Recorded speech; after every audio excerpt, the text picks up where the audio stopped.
Watson, I'll hold a cab for us. We leave in 5 minutes for the station.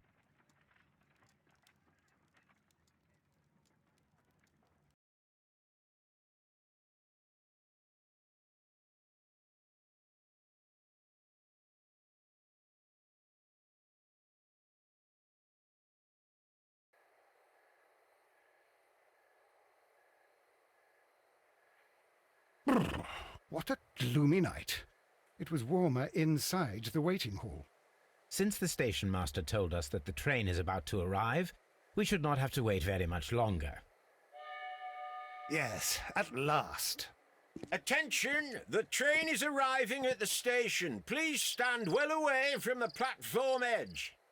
I'll take your bags and your blasted archive suitcase. But, Holmes, the headlight, it's faded away. Something is wrong. I can't hear any sound from the incoming train. Excuse me, sir. Can you explain what has happened? I don't know. It's as if the train vanished into thin air. Holmes, say something. Quick, fetch a lantern and let us take a look. It's too dark. Only fog and rails, nothing else. There is no use in stumbling around here at night. We will come back tomorrow.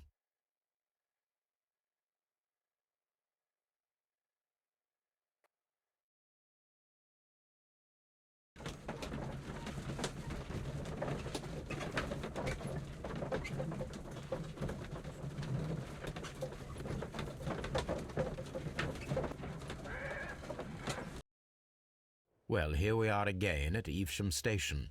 We have a full day ahead. Let us begin our investigation.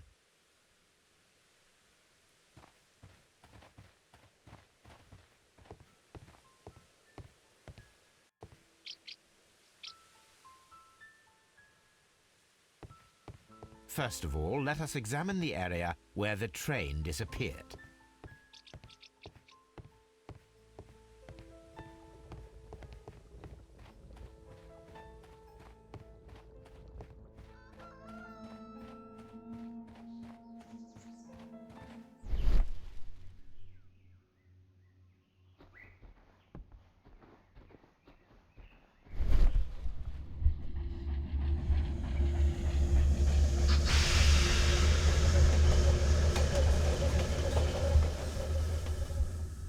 This is the place where we saw the train vanish last night.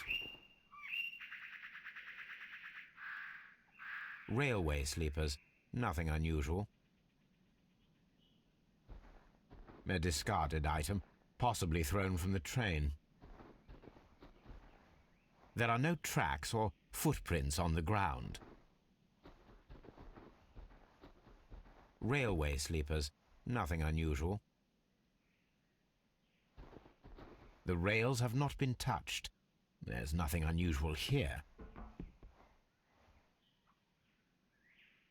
There are no signs to indicate that the train ran off the track, nor are there any other traces. There is nothing whatsoever. There are no clues. But then, a negative result is also a result. Oh, I see what you're getting at. No clues and you're smiling. Yes, Watson, I do smile on occasion.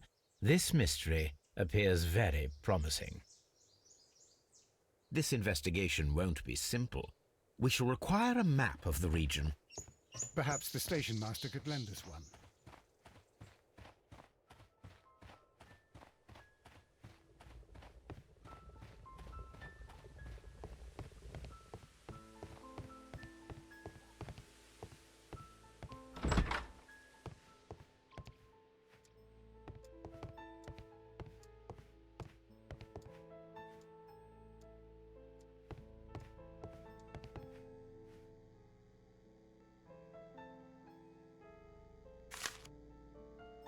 A new telegram. I think we should meet this Mr. Robinson.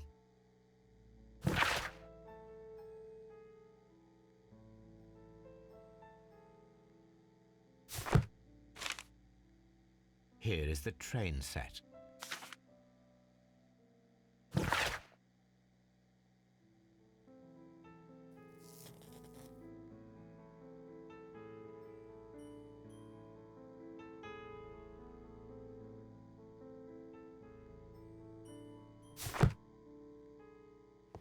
A telegraph.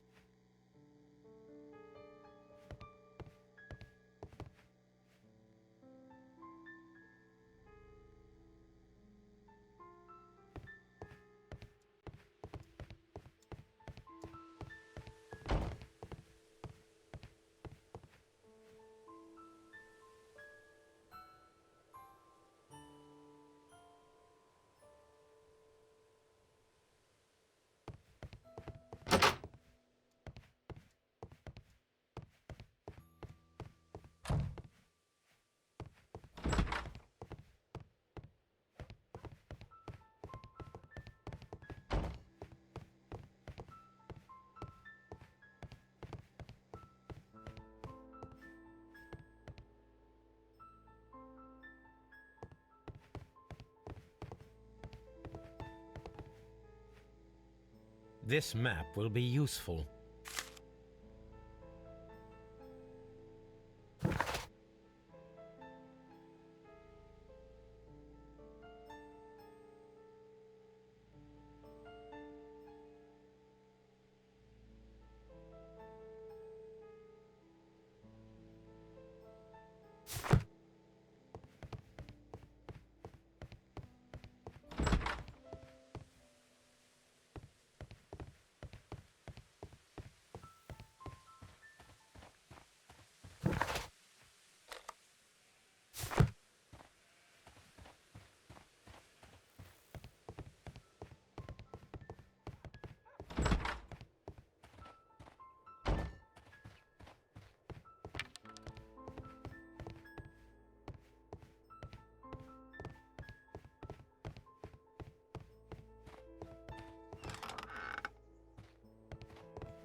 There was a building here not so long ago. But I don't understand, Holmes. Why would anyone destroy the shed in such a manner? It was disassembled in great haste. It is most odd.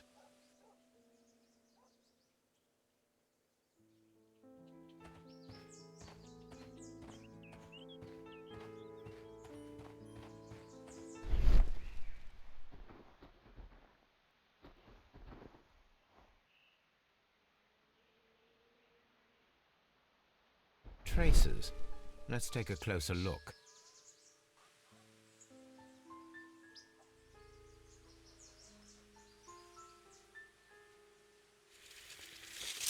Nothing interesting here.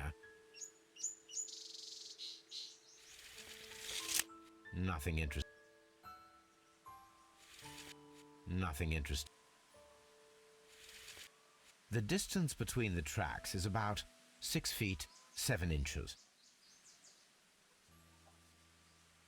The vehicle would have been heavy, as these tracks are quite deep. These traces are relatively fresh and were made by a large truck loaded with materials.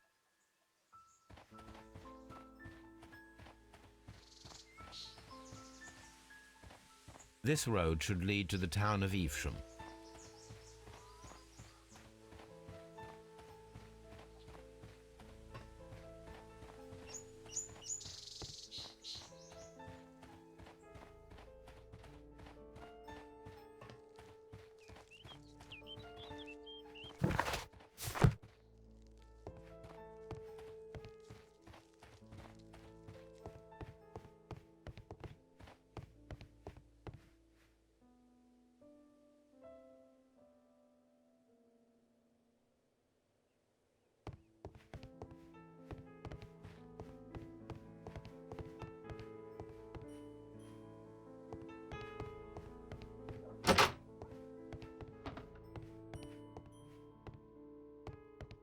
An old locomotive bell.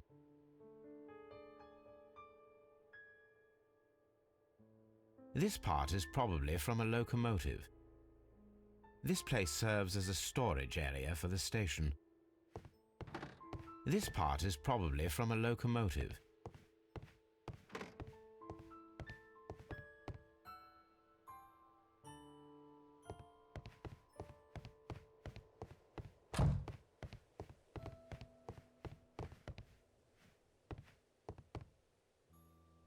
Good morning. Allow me to introduce myself. My name is Sherlock Holmes, and this is my friend and colleague, Dr. Watson. Yes, I remember you. I'm Station Master Everett. You were here last night. So, you are Mr. Holmes, the great detective. Will you be investigating what happened? I shall indeed. It is extraordinary that an entire train could disappear like that. And to think of all the poor people inside it, the passengers, the driver.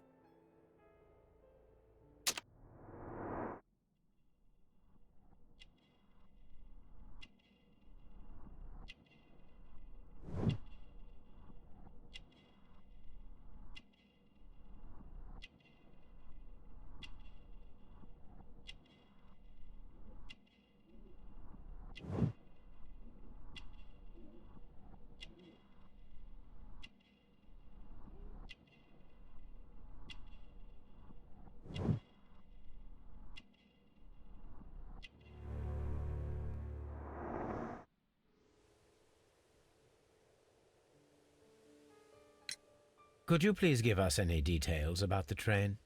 Well, there was nothing so very special about it. At least not that I can recall. My memory's not what it used to be. However, if you need it, you can have the train composition report. It's inside my office. According to the train composition report, there was a special wagon. What does that entail? That's a highly secure car, ordered by a private party. It is generally to carry something of value. Those wagons have iron walls, you know, without any windows, and they're fitted with a complex key lock. That is important information. Do you know what was inside this particular wagon? Certainly not. No, that's private, and it's not my responsibility to allot the wagons to whoever. Was there anything exceptional about any of the passengers aboard the train? What do you mean? Like officials? I wouldn't know. Oh, but now that you mention it, yes, there was something. There was a message from Bridlington's station saying that the train had been delayed because of an issue with the passengers. But what kind of problem that they didn't say? That is interesting.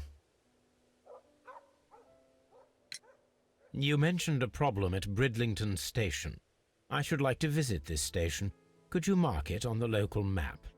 Of course. It's a suburban railway station. You might take a cab there. It appears that there was a small warehouse near your station and that it was disassembled. Why is that? It was burgled overnight about 2 weeks ago. The police have already started their investigation, but I doubt that they'll find anything. What was inside the warehouse? Nothing of value. A few 100 feet of standby rails and some spare railway parts. But it wouldn't be easy to steal all of that. Why would anyone want to? See you later, my good man. Holmes, how is it even possible for a train to disappear?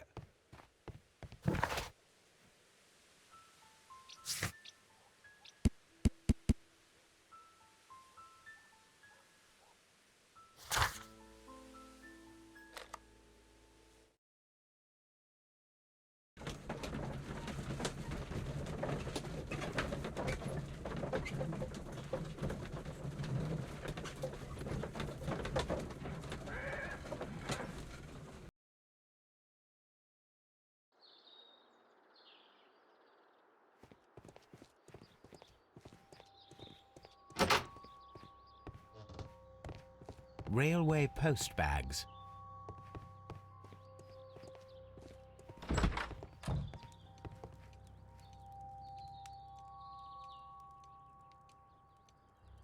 This is an absolute scandal. It's always the same with these rail companies. No respect for the customer.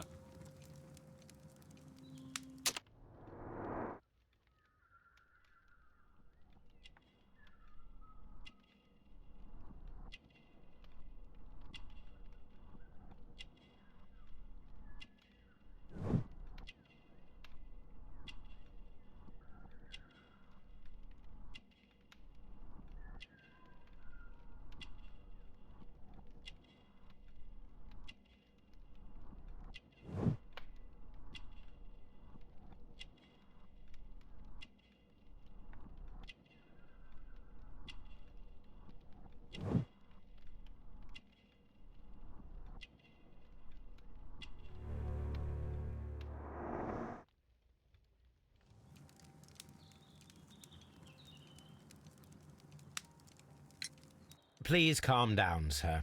What is your concern? Concern? What is my concern? I'll tell you what my concern is. Last night I were on the train as usual with my colleague, heading home. Then along came this ridiculous ticket inspector, who started arguing that our tickets were invalid. He made us get off the train, and he was extremely rude about it. Were you aboard the train that vanished last night? Yes, I heard that it disappeared. But I don't care because we would have stopped before then anyway. Our tickets were valid and no doubt about it. And then, to top it all, the ticket inspector pushed everyone else out too, except for a bunch of rich. Well, of course their type don't need a ticket.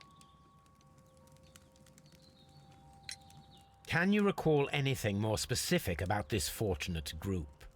Well, yes. They were all foreigners. Spanish-looking toffs with snake eyes. Goodbye, sir.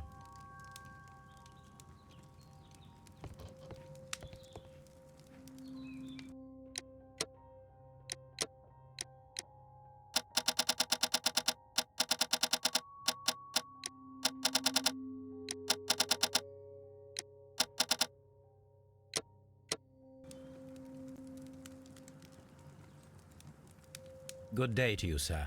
Good day. To whom am I speaking? My name is Sherlock Holmes, and this is... Are you a representative of this damned railway company? Because I have a complaint. We are not from the railway company.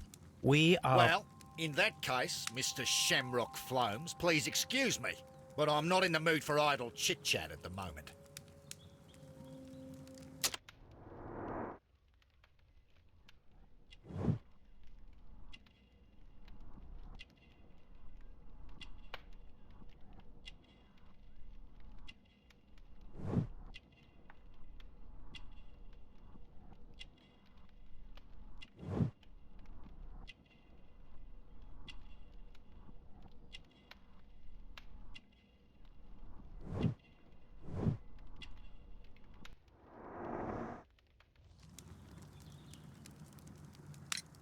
You must be Mr. Robinson, is that correct?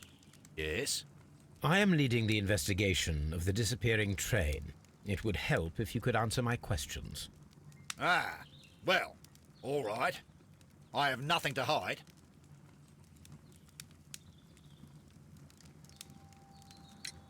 I presume it was you who placed the order for the special wagon. Yes. It was to transport my valuable prototype safely to London. My prototype is a revolutionary device. It is capable of producing electricity. I'm a businessman and an engineer. I had already found several potential customers for my invention, but I was very optimistic about the directors' board who were travelling on the train last night.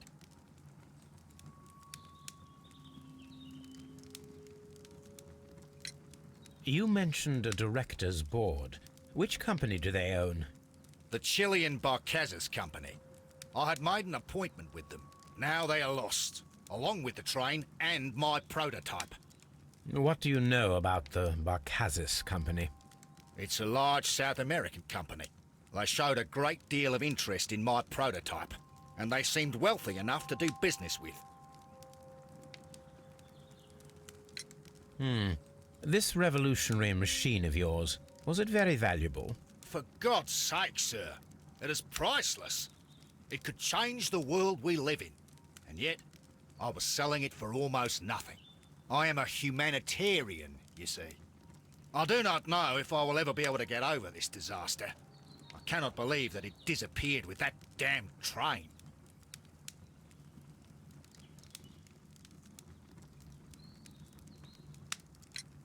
Mr. Robinson, could you please clarify? Were you traveling alongside your prototype?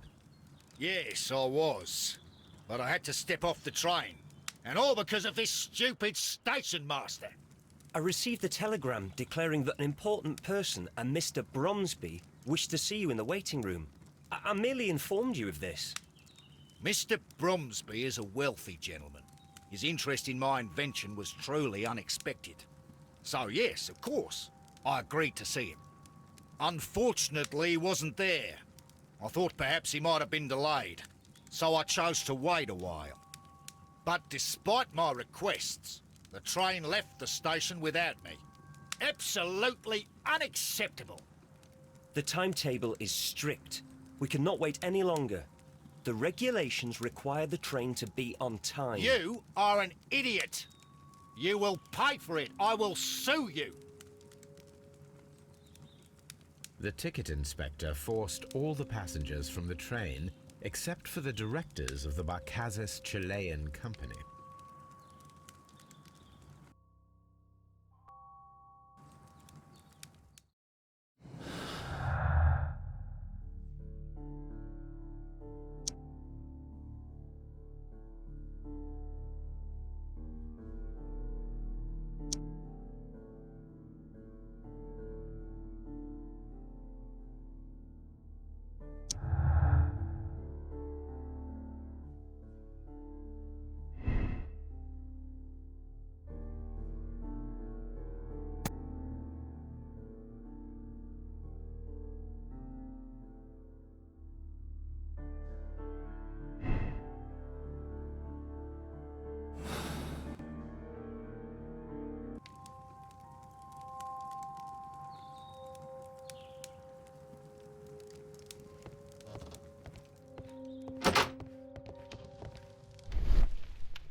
The insurance policy for Robinson's machine, a significant sum.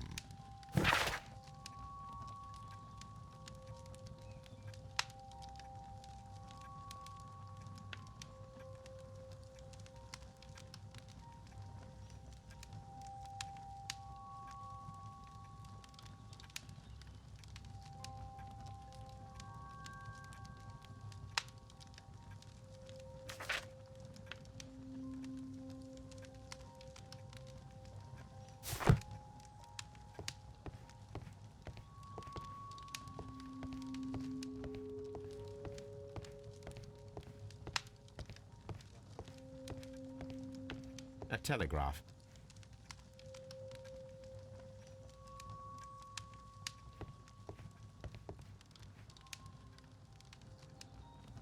Good day to you, gentlemen.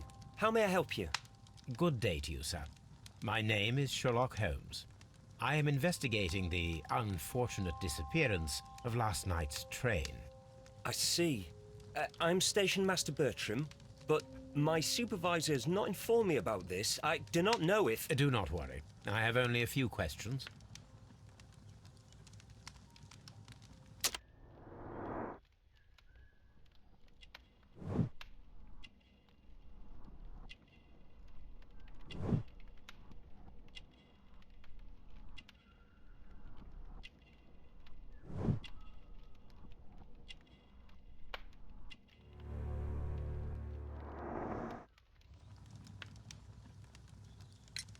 Station Master Everett from Evesham told us that you reported a problem with some passengers last night.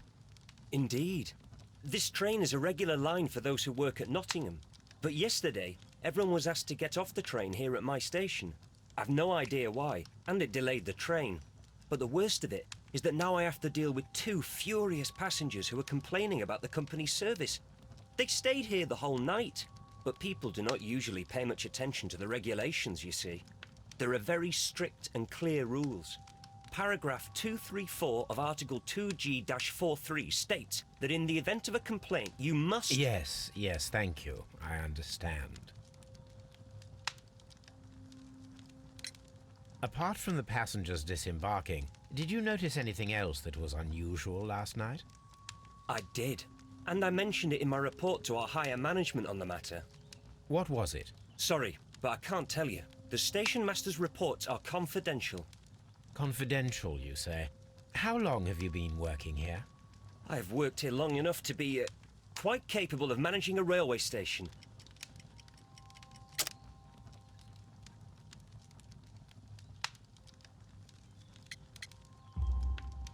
Let me speak frankly, Mr. Bertram. Your age and your lack of confidence in your position are quite apparent. You cannot deny that you have only recently completed your studies. I was at the top of my class. Listen here, young man. I am aware that you wish to protect yourself behind all these regulations, but I represent the law. And you are obstructing the investigation of an important case. I would suggest that you cooperate with Mr. Holmes. Think of your career. Ah, that is... well, I'll tell you everything. First of all, I scolded the ticket inspector, for it was he who asked the passengers to leave the train. It was not his right to do so. He was very rude. And then, later on, I received a most peculiar telegram from my colleague at Chesterfield Station, the next stop along the line. What did the telegram say? Well, that was the peculiar thing. It was almost unreadable. It was full of errors and awfully vague.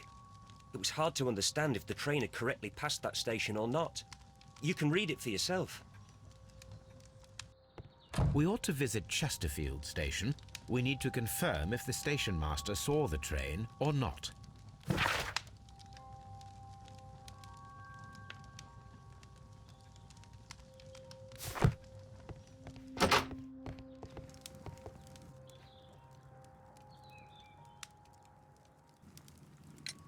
According to this document, you have insurance for your prototype. Oh, thank God. Where did you find it? Near the telegraph station. I must have lost it when I tried to send a message, which I was prevented from doing. I apologize for that, but regulations state that public access to the telegraph is strictly prohibited. Upon my word, you keep on digging that hole of yours. You have no idea who I am. I see that you kept your grip sack with you. Why don't you leave it in the luggage room? I've had other things to think about. I lost my prototype. And this idiot station master just stands here doing nothing to help. Oh, but... Well, that won't do at all. Station master, I believe that the regulations state that any passenger luggage should be taken to the luggage room. I'll do it right away, sir. Sorry, sir. This Robinson is quite a character. We should learn more about him.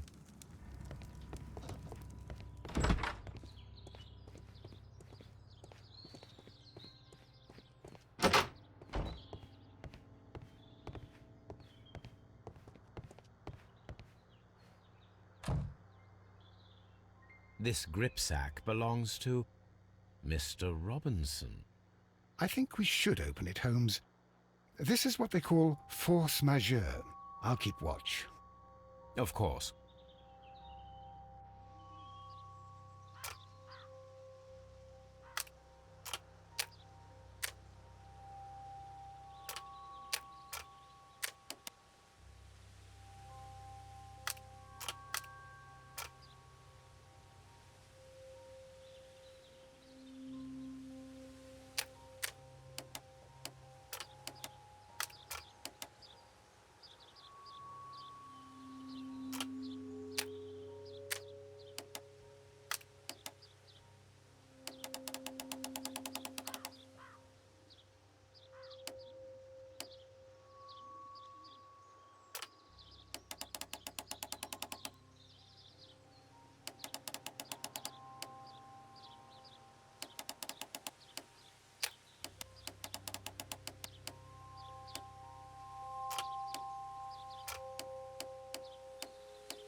Look, Watson, a bundle of contracts. Very suspicious. We should study them carefully. An exclusive sales contract. Mr. Robinson is the seller.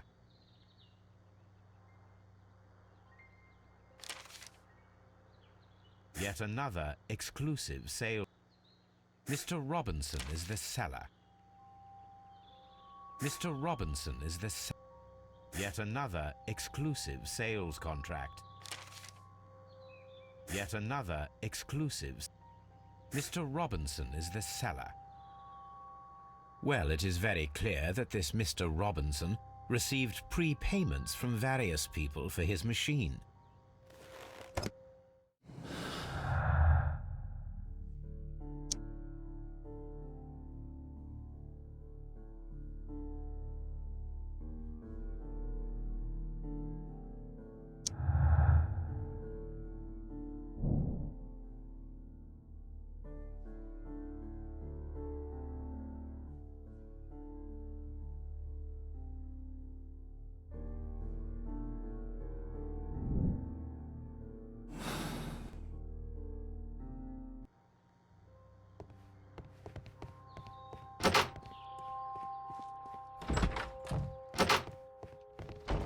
Don't touch anything, please.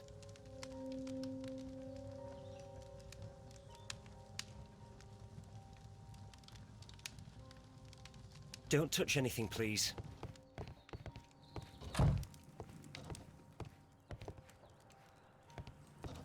I will not move from here. It's a scandal. It's a scandal. And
Don't touch anything, please.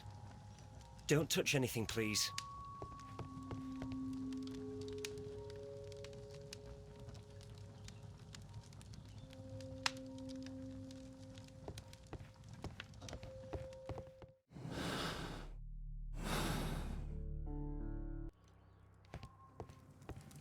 I will not move from here. it's a scandal.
A telegraph. I had thought that all station masters knew the Morse code, but apparently not.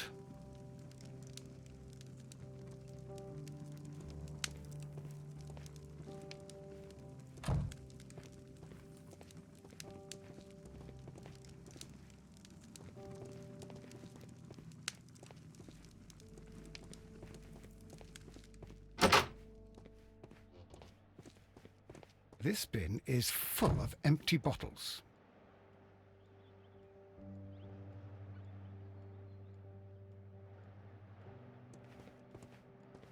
A fishing advertisement.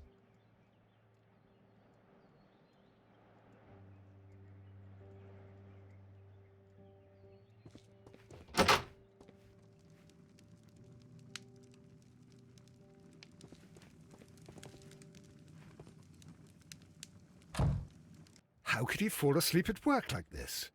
Excuse me, sir. Wake up. Ah, his breath. He must have swallowed half a distillery. And that explains the how. By his sleeping off the alcohol, you mean? Wake up, please, sir. What? The 18 hours 72 train has arrived? Good day to you. We are investigating the disappearance of last night's train, and we should like to ask you a few questions.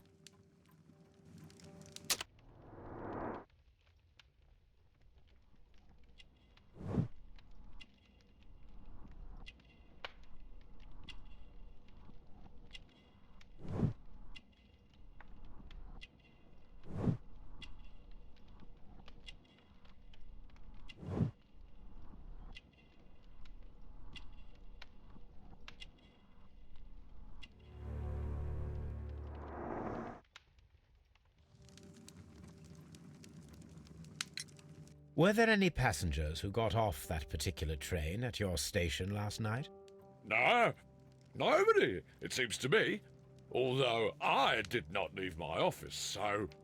No doubt you were very busy. You don't say. You can't ever get any peace around here. Now you have to send a telegram each time a train arrives and departs. Station Master Bertram from Bridlington showed me a strange telegram that he received from you last night. It concerned the train, but it was barely comprehensible. What? He's a fastidious little twerp, that Bertram. I remember everything quite clearly. It was late, and I was tired, but I did my work. So what? There's no need to be so petty.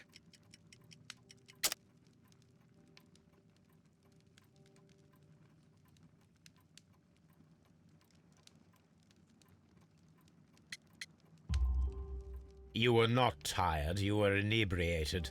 Tell me the truth now, or I shall not hesitate to document your state in my report. My friend means that you will end up by being sacked from your position. All right. So I was drunk. I don't remember all of yesterday, to be truthful to you. Please don't go harsh on me. Holmes, this man has consumed a considerable amount of alcohol. He's not entirely helpless yet, but... It will not be long before he is. Obviously, his testimony cannot be trusted.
Locked. There is no sense in asking the station master to open it. We shall have to pick the lock.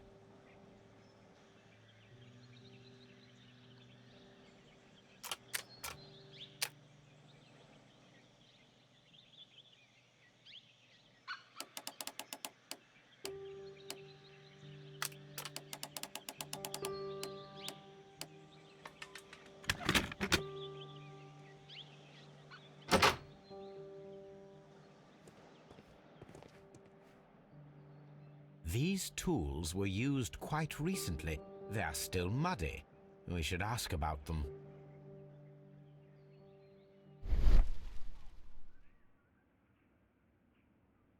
Bags were recently dragged here. French wine, a remarkable vintage. These bottles are too expensive for a station master's wage. They were likely taken from the parcels. Shameful.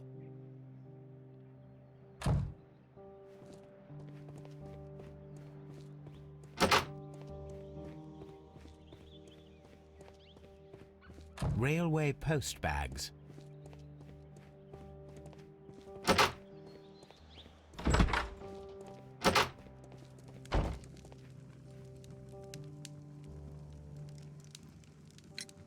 You have quite a number of dirty tools lying around here.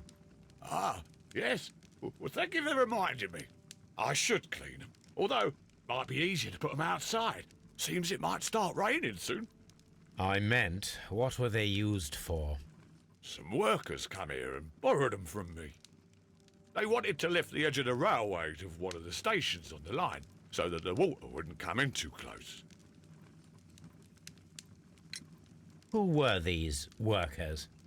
Well, they didn't seem to be from the company, but they was fine lads. They invited me to share a drink. And whatever it was, it had a kick to it. They wasn't English. No, I don't believe so. But see, they knew just what a man needed to brighten up his dull evening.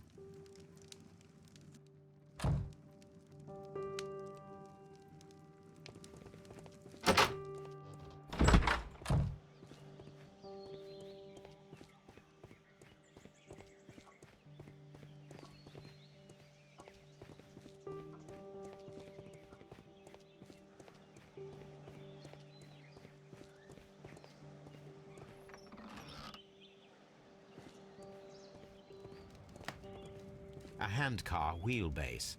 Interesting. It appears that elements of the same construction were scattered everywhere. Watson, please tell me, do you believe in magic? Of course not, Holmes. Then you are of the opinion that a train cannot simply disappear. Well, we both know that that is obvious. Why are you asking such peculiar questions? A little patience, Watson. You will understand my point quite soon. So, are you quite certain that you saw the train at Evesham Station? Well, yes, of course. We saw it coming. The headlights, and heard the whistle. But that is it. We didn't see the train itself. But... Oh, Holmes, I'm a little confused.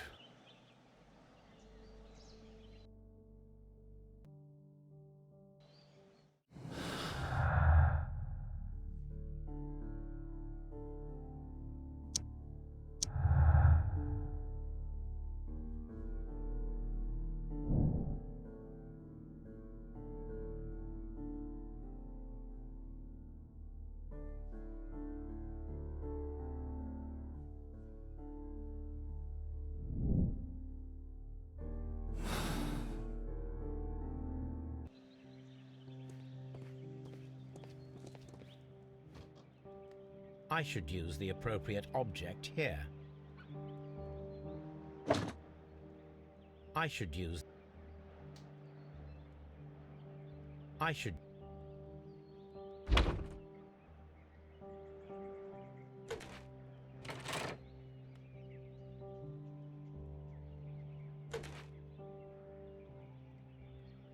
I should use...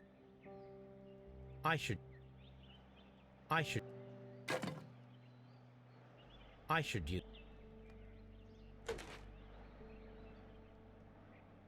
I should...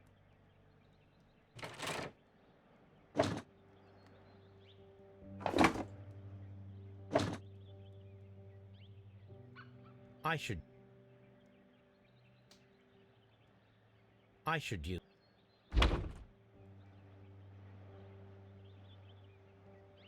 I should use...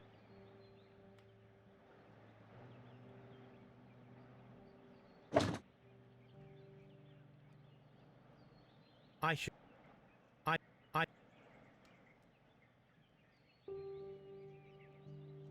I should...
I should...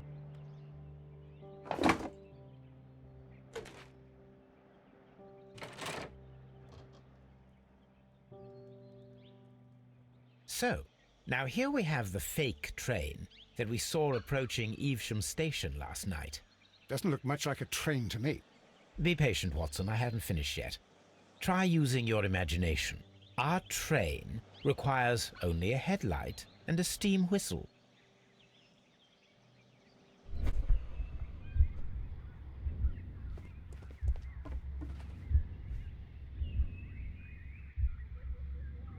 We need to attach a headlight and a steam whistle.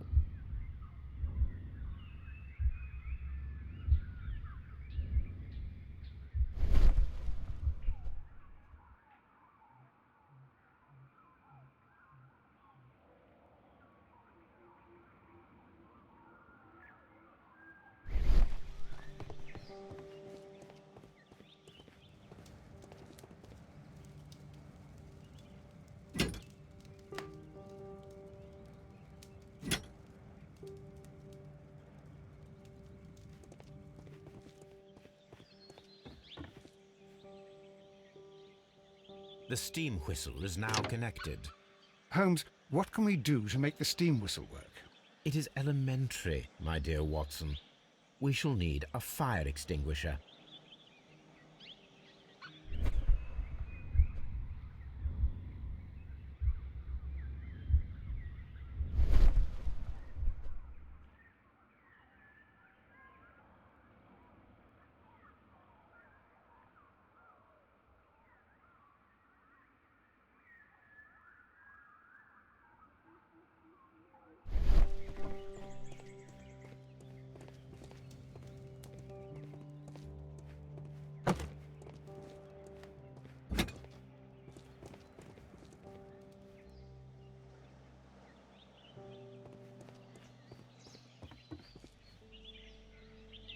The long pole is now attached.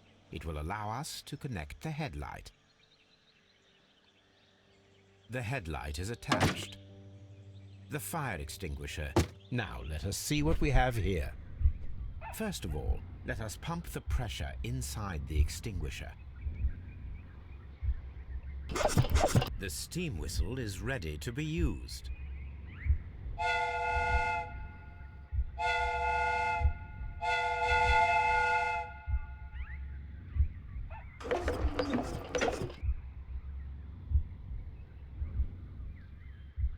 Watson, I do believe that we have created an exact replica of the train that vanished in front of us last night.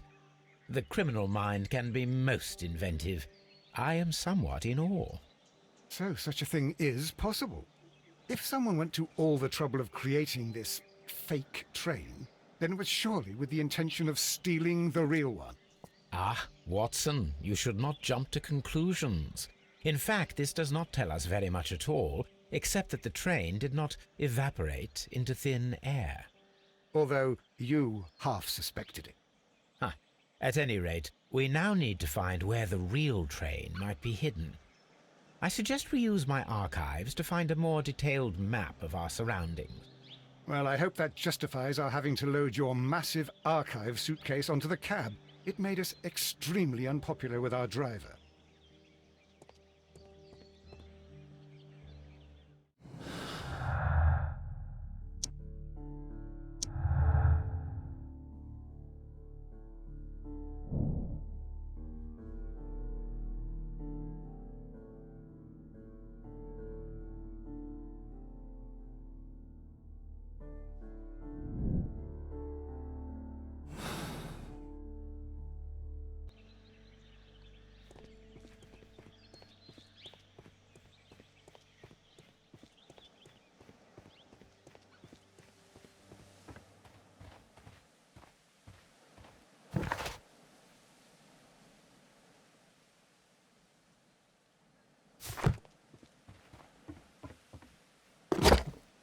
Now we have two maps. We must combine them properly.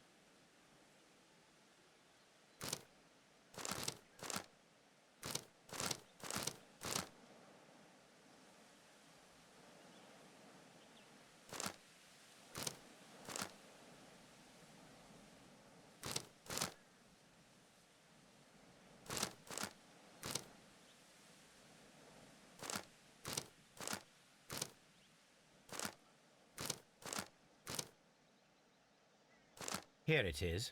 There is a side branch to the railway. Its first switch is located between Bridlington and Chesterfield stations. There is one more station to be visited. It is located between Chesterfield and Evesham, and there should be a side railway to the nearby quarry. There is a small section of a railway at the end of Evesham station.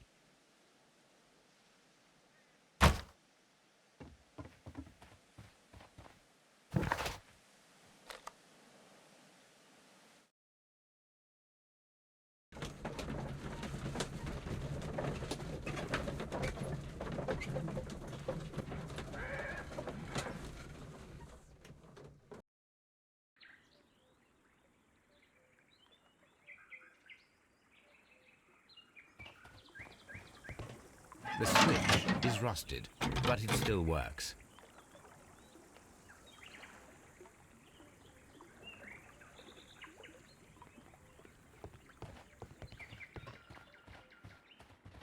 Mines. This is interesting.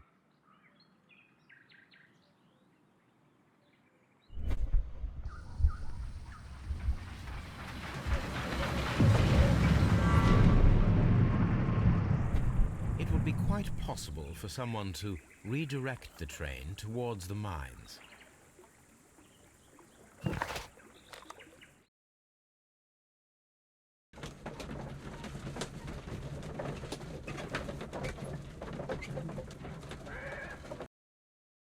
Here are the mines homes. They appear to be abandoned.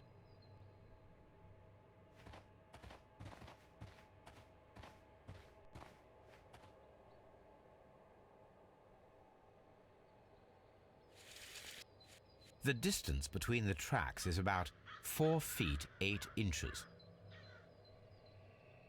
There is a wooden beam lying on the rails.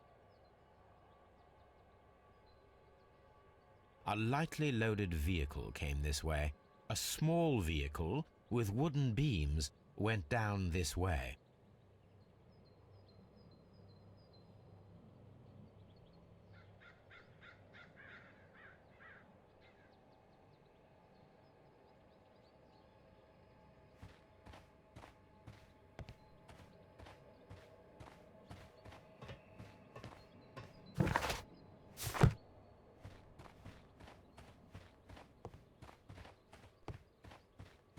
This mine has completely collapsed, Holmes. It is curious, but to be truthful, I am not entirely surprised. It's difficult to follow you, Holmes.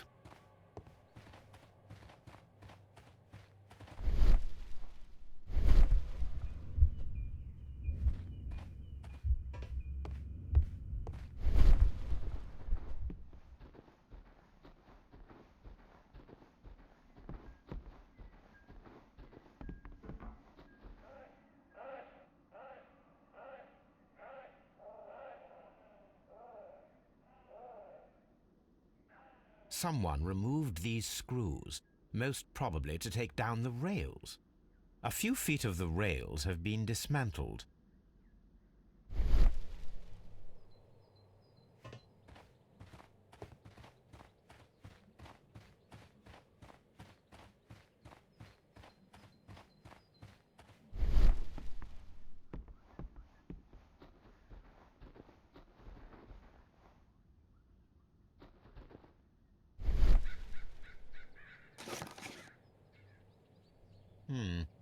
This is an unusual kind of paper, stiff and dry. It was used for a specific purpose. Let us look inside.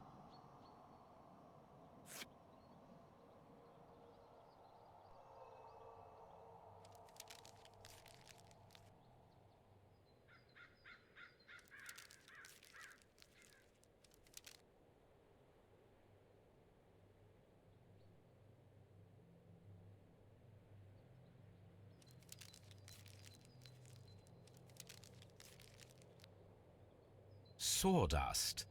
I am almost certain it is a... Watson, could you assist, please? Do you have your pistol? Good. Fire at this package.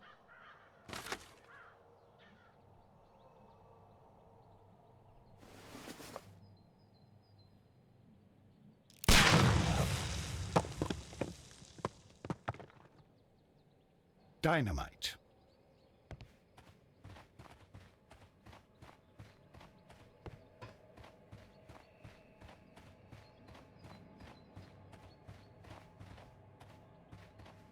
This is an administrative panel. See what it says.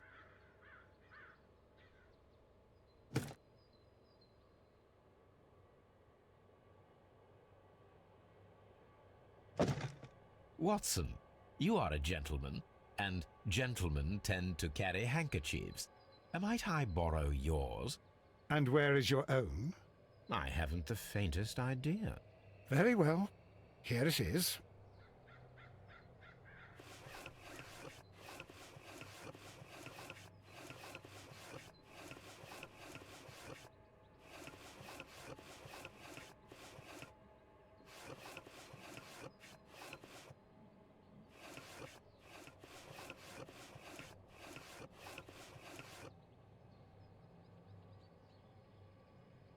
WEA coal.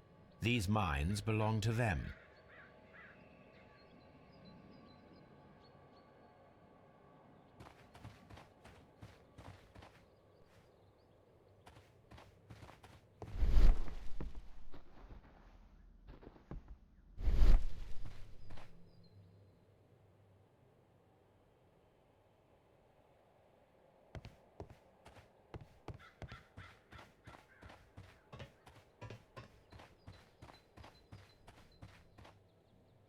This is the cabin for the mine's security personnel.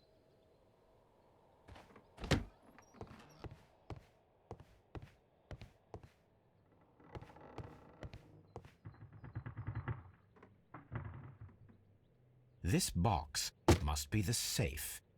Let's open it.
The Mexican company Caracao and the Chilean Barcazas both want to buy the mines. I need more information. Perhaps Mycroft could help.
The entire train has disappeared.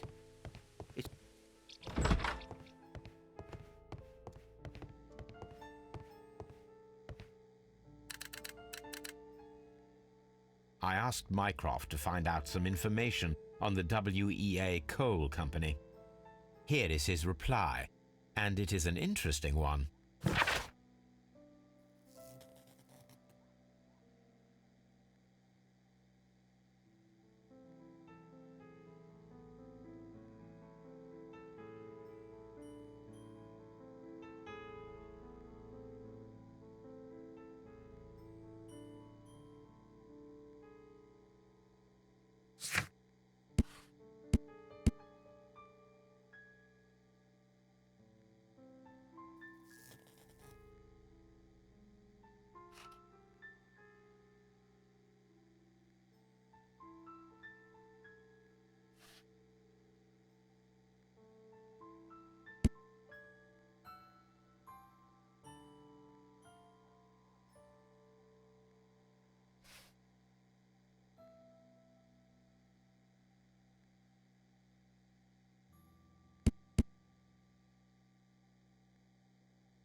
The entire train has disappeared. It's a disaster.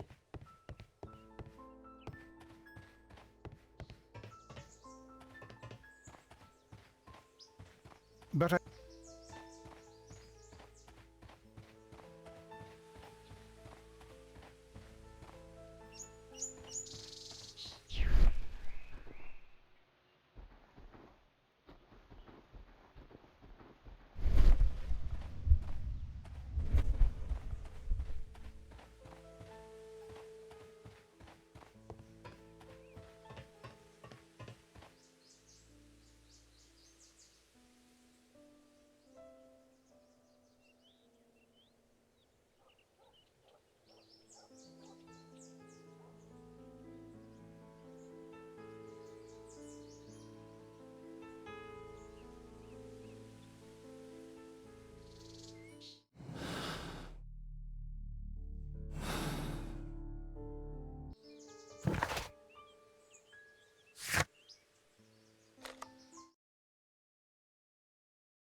A funny character.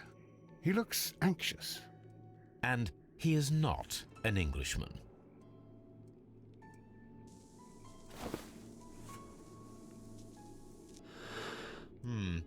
This scent is familiar to me, but in order to recognize it, I must combine my associations into one picture.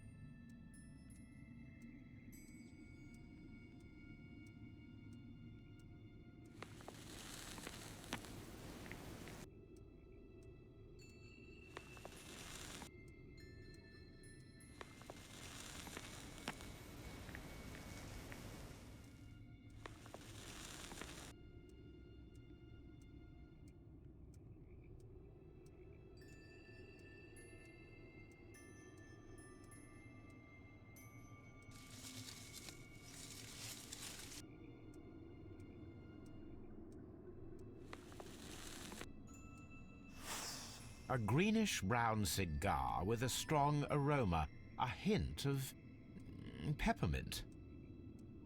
Ricardo. You already know the name of this man? Holmes, you amaze me. No, Watson, I refer to the cigar. It is a Ricardo Tarrant, a Mexican cigar of an excellent quality. Quite an expensive one, too.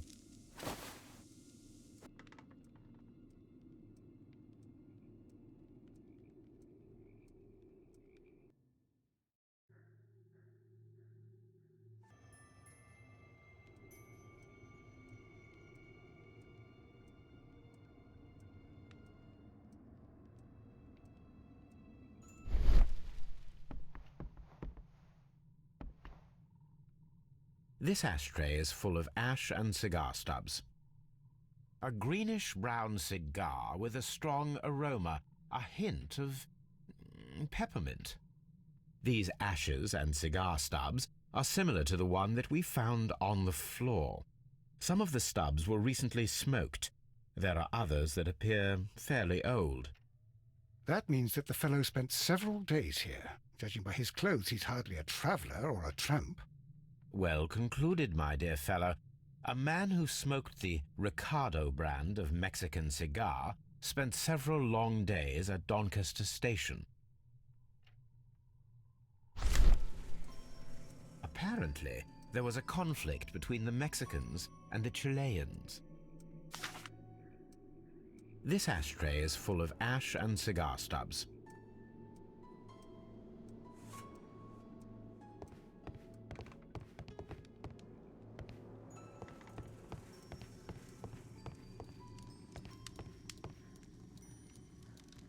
Newspaper articles on horse racing.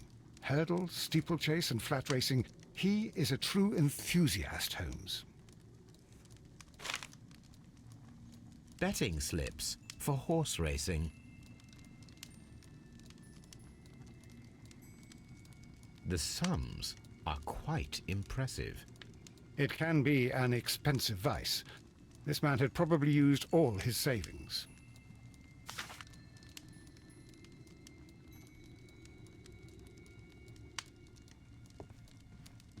A telegraph.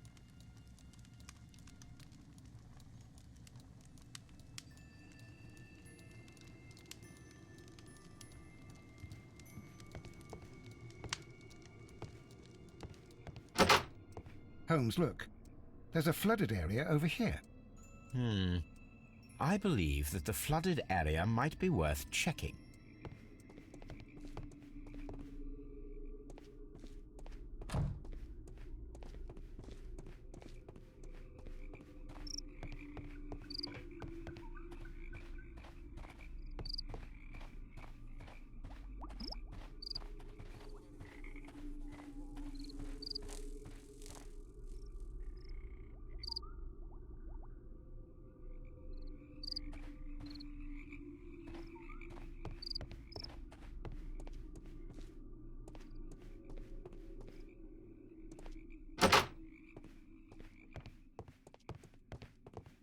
Railway post bags.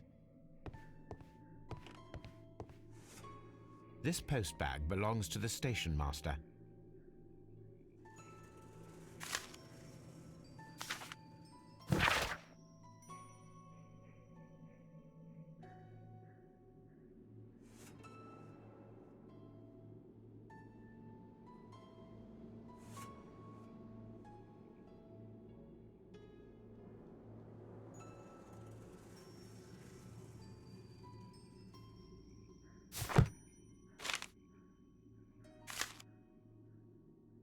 The station master appears to have found himself in some financial trouble.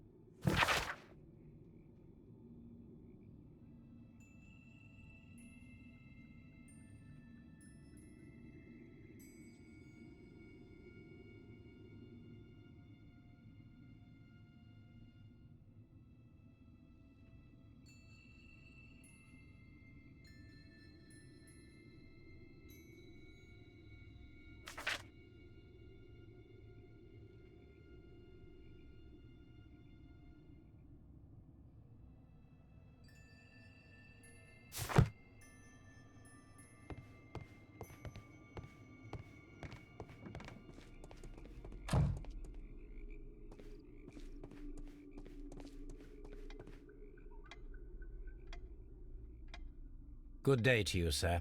My name is Sherlock Holmes, and this is Dr. John Watson. We are investigating the case of the vanished train. Is that so? Well, good day, gentlemen. I am Mr. Duff, the station master of this station. I'll be happy to help you in any way I can, but there's not much that I can tell you about last night.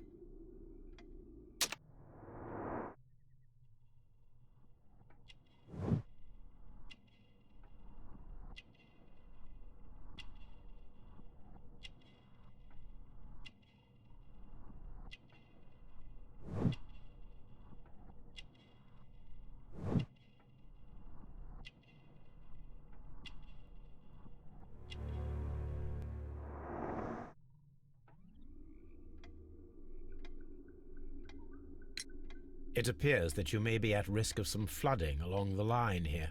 You mean that the whole bloody lake is at our feet? Quite so. But it is strange, because according to my map, there should be a quarry here, and behind that, the lake.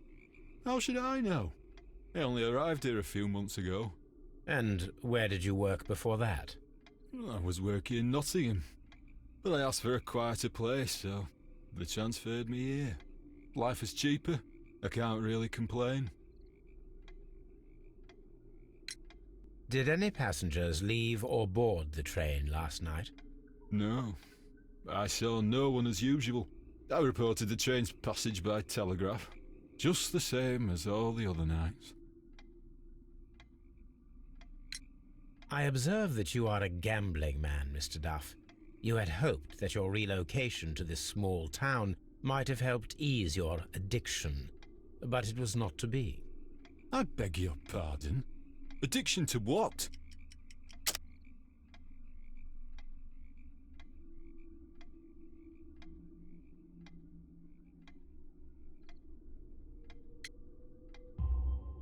We found a number of horse racing tickets inside your office. Well, well, we all have our weaknesses. An expensive obsession, surely, for a station master. It is none of your business. I occasionally attend the races with my colleagues. And anyway, that's my private life. There was a gentleman of Mexican origin, I believe, in the waiting room. Did you notice him? What? A Mexican? Here in the back of beyond? Are you quite sure about that? Goodbye, sir. It is obvious that we cannot inspect the quarry. Instead, we can check the beach area around the flooded lake. Watson, it seems that both South American companies were involved in the purchase of the mine. The man at Doncaster who fled our approach, he smokes Mexican cigars. Perhaps... Yes, Watson. We should certainly speak with him.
This railway branch should lead to the quarry. Let us take a look. The switch is rusted, but it still works.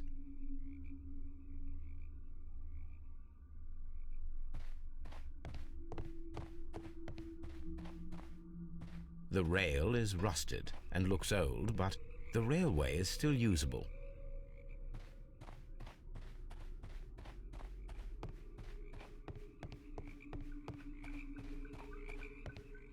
The railway ends here. That is strange.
Here we are at the beach that is located near the quarry and Doncaster station. It doesn't look like a very good place to rest. These traces were made by a carriage. Look. The vehicle pressed this stone into the ground. It would have been quite heavy.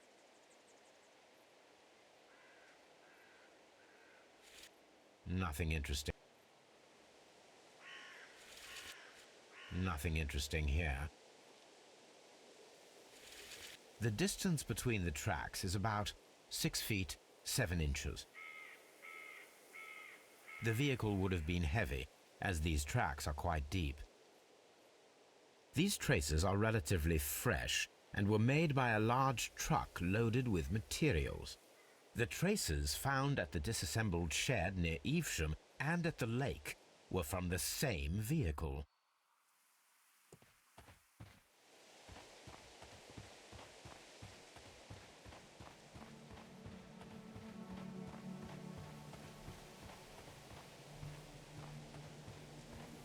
An abandoned gypsy caravan. This place was abandoned fairly recently.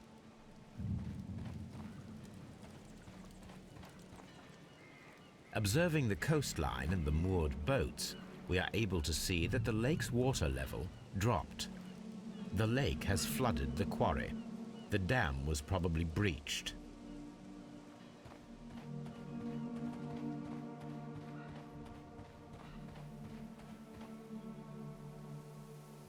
An advertisement for lake cruises.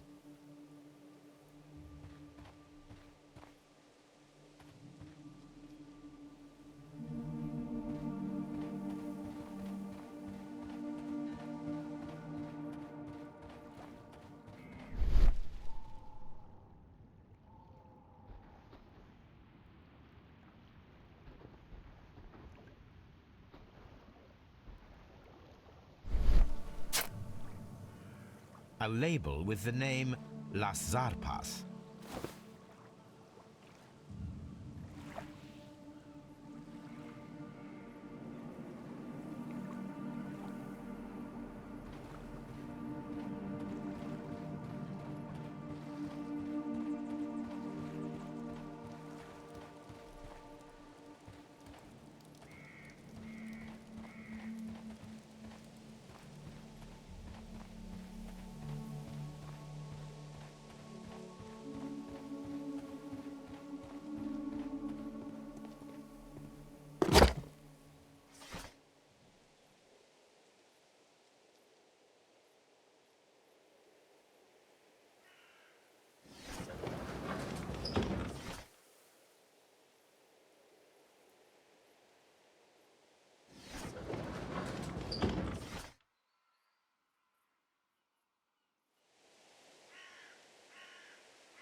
My search should be focused upon the name Las Zarpas.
Here it is.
Please, sir, we would ask you not to leave. We have some questions. Are you the police? No, we are employed by the railway company. We are collecting witness statements about the train that disappeared last night. Lo siento, I'm in a hurry. Really? It seemed that you were waiting here for someone. Could you tell us if you were at the station last night? No, I just arrived from South America. A formidable journey, no doubt. Which country are you from? De Chile.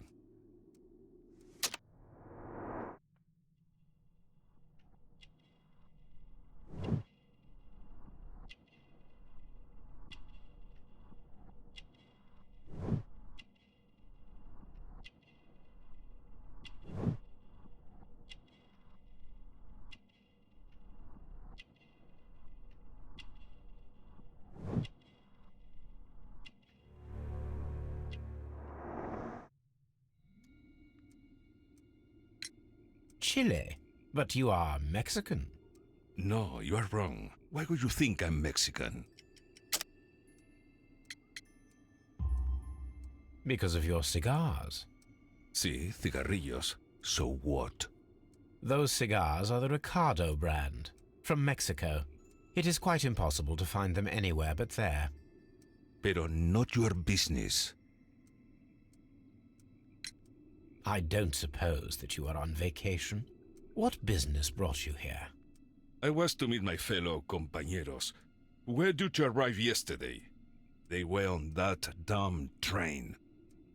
I will stay here and hope that the authorities find them, or their bodies. It's now my responsibility to repatriate them. Who authorized you to do that? The company I work for. Could you tell me the name of the company? It's not your concern. And what is your name? Enough questions. Buenas tardes. Not a very friendly man, and he is lying. He said that he just arrived, but we know that he has been here for several days.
Then the case is solved, Holmes.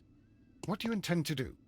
Well, I shall require assistance for the arrests. There were accomplices. Ah, but I know that look.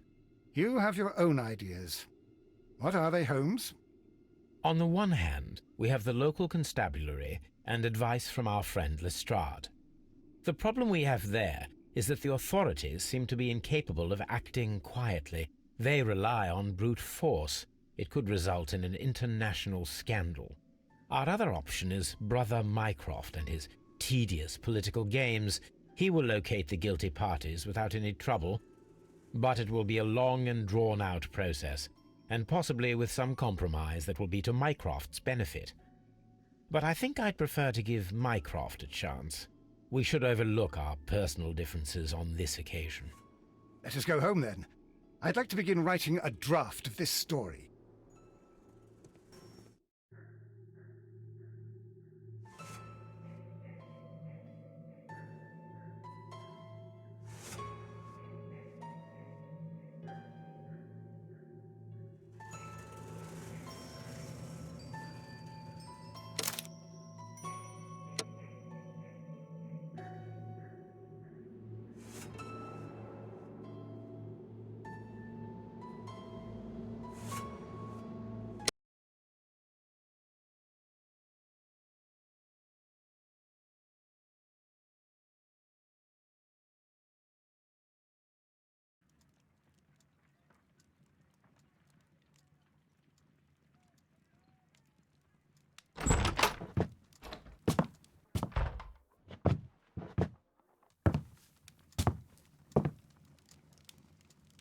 Holmes, what happened?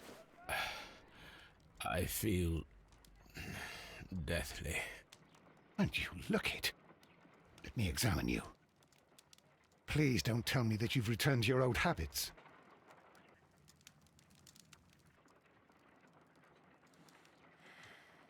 The pupil is dilated.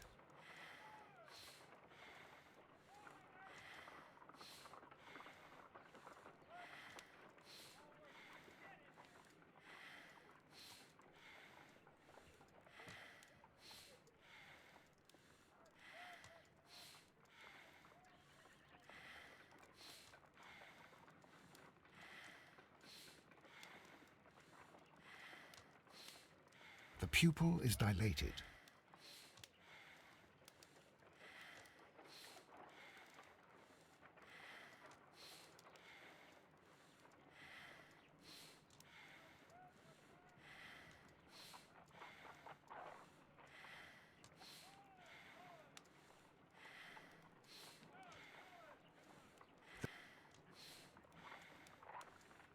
I need to concentrate and count the heartbeats.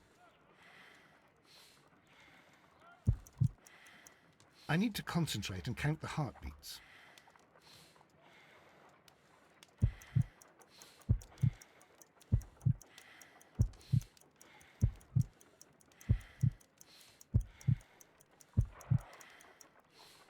A weak pulse, around 50 beats per minute. But you're dying, Holmes. Your pulse rate is dropping. We need to get you to the hospital immediately. The antidote. Give it to me. The antidote? You mean that you're poisoned? Now. Please. Here, drink it all. Don't tell me that you did this to yourself. Hemlock and datura. I was compelled to. Holmes, imagine if I'd not returned home when I did. What might have happened? I knew that you would. Mr. Holmes, Inspector Lestrade is here to see you. Mr. Holmes is unable to see anyone at the moment. He is unwell. A good day, Inspector.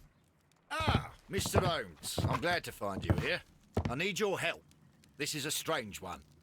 We have brought in 2 young bankers from the city, sons of lords, members of the Chamber, and so on and so forth.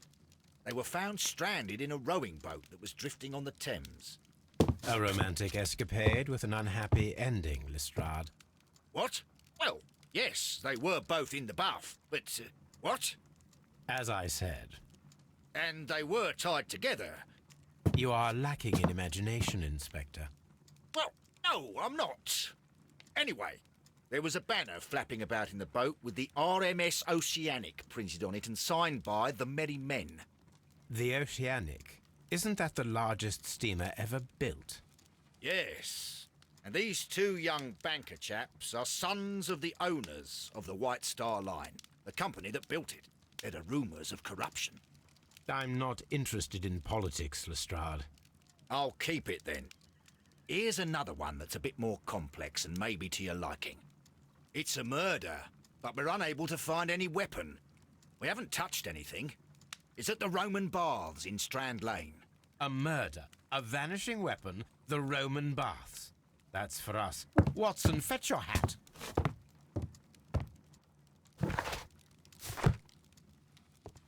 My archive. This is where I keep my post. On the sofa for the third time today. Well, don't be surprised if Watson sits on you again. On the sofa for the This is where I keep my post.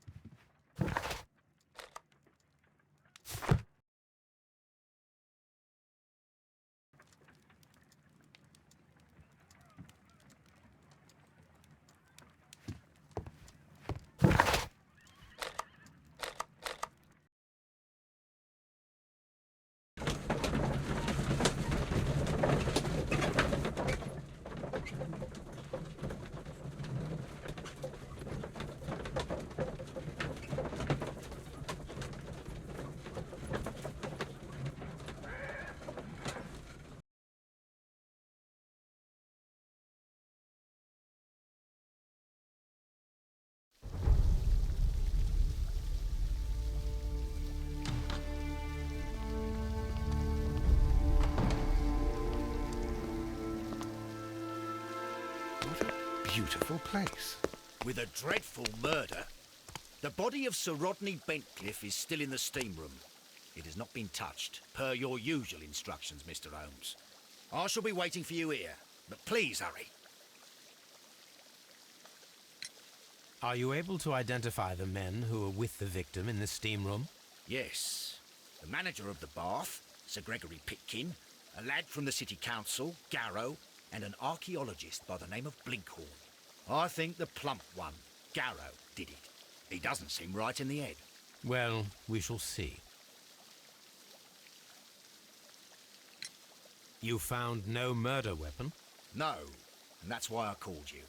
All three witnesses and the victim were locked in when the murder occurred, and they remained so until we got here. We even had to pick the lock to enter. I see. Was there anyone else here, apart from those gentlemen in the steam room? Yes, a Mr. Phillips. He was the one who called the police. He'll be able to give you more details.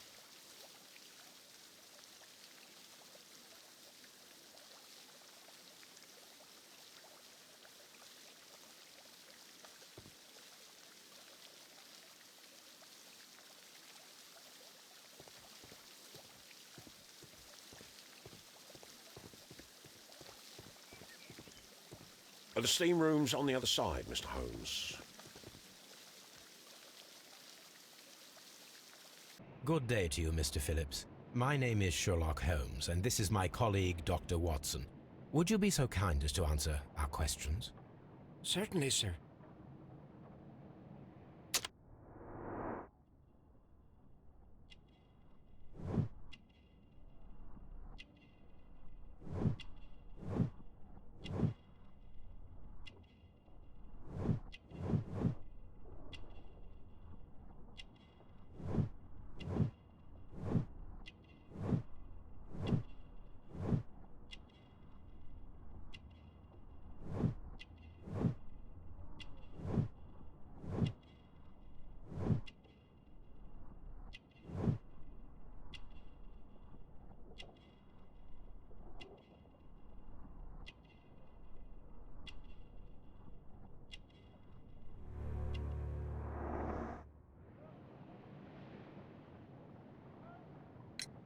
Please tell us the chain of events from the start of your day. Everything that you can remember. The slightest detail may be of importance. Very well, sir. I came in at 6:30 this morning, and I opened the baths. I made sure that the room was clean, and I prepared the towels. The brazier was still burning. There was a fire burning all night. Yes, Sir Gregory ordered me to light the brazier yesterday. It takes some time until the room is fully heated. The gentlemen had a meeting at 9 o'clock this morning. I wanted everything to be perfect. They'd been in the steam room for 20 minutes when I suddenly heard shouting. I ran to the door, but it was closed. I couldn't open it. So I ran out to the street to call for the police. One constable came up, and then there were others, and they picked the lock. Then Inspector Lestrade came along, and he told us that nothing should be touched. Did you receive any other visitors this morning? No one. Until these gentlemen arrived. Sir Gregory was the first. And then, while we were discussing work details, Sir Rodney and Mr. Blinkhorn arrived, and Mr. Garrow followed. What happened after that? I waited until they'd all entered the steam room, then I returned to the hall. The changing room door was open, so I should hear if they needed anything. You would have heard if someone had entered or left the steam room. Certainly, sir. These doors make a lot of noise.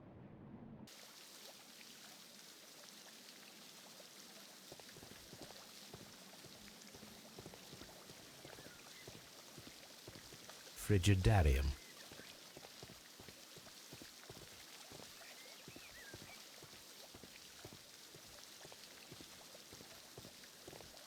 The steam room. The changing room.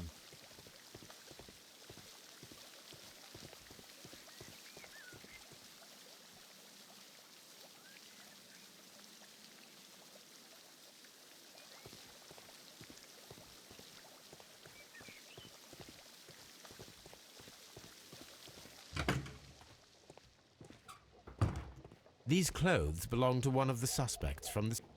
Clothes belonging to one of the suspects. Expensive clothes belonging to one of the men from the steam room.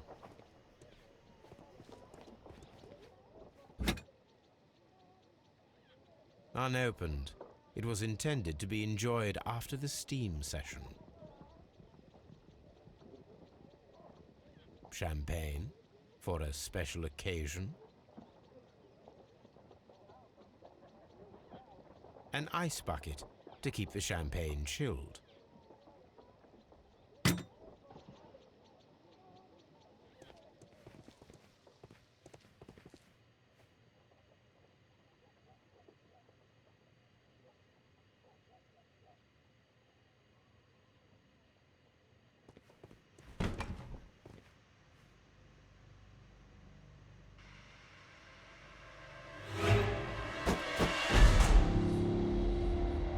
Good Lord, Holmes. Ah, death with a peculiarly Roman piquancy. Like the one you almost had an hour ago. Let us forget about that.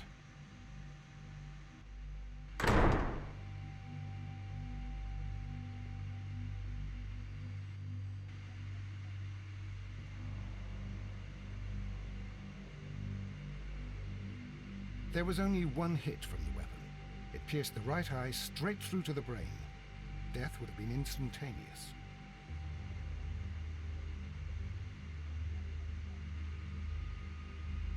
Some dirt or earth. I'll take a sample.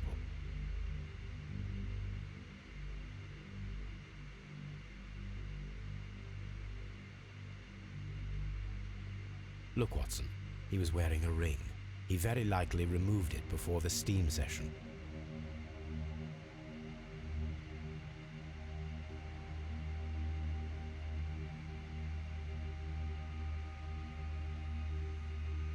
Well, death is very recent, between 30 minutes to 1 hour ago.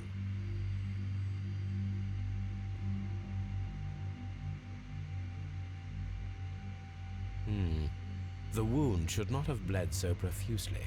This pool is rather large.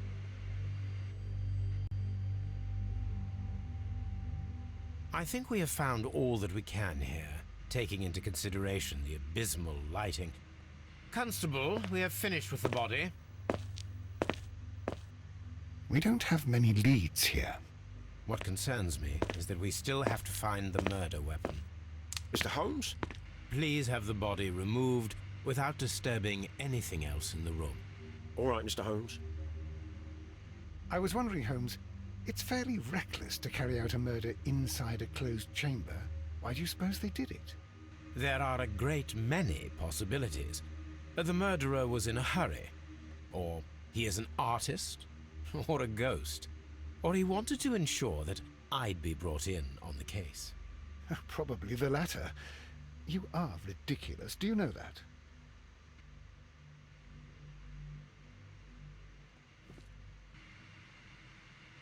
I should check this blood sample at Baker Street.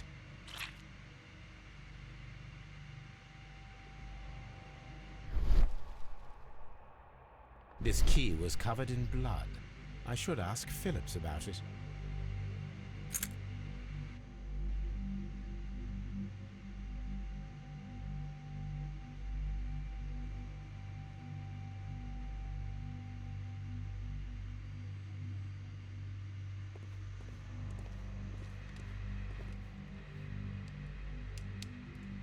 G. Newell and Sons, steam specialists, Seattle, WA.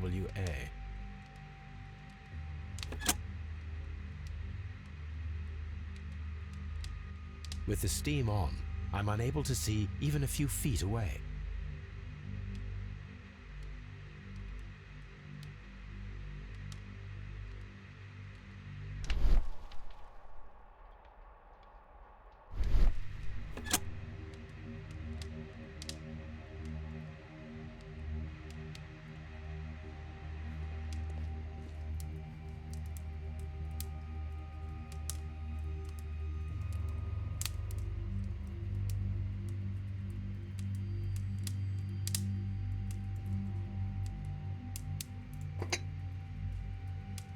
One lens is cracked, probably due to the temperature of the brazier.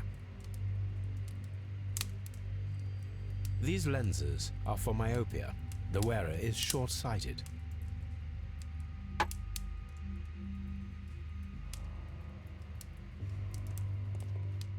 The brazier is still burning. The heat here is extreme. I will need something to pick up this melted metal. I will need something to pick up this melted metal. It is too hot. I cannot reach into it.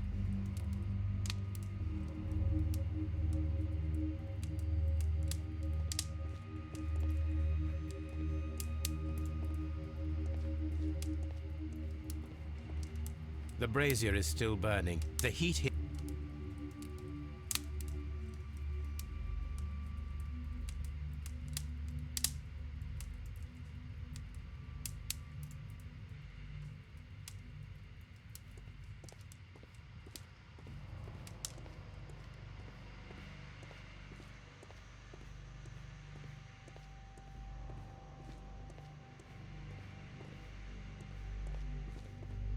I'm in shock. I don't...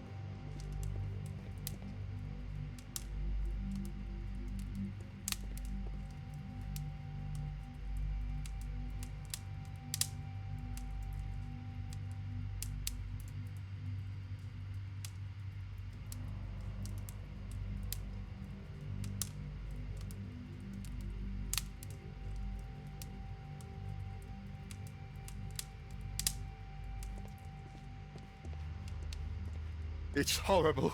So Rodney is dead. Can't we speak about it somewhere else?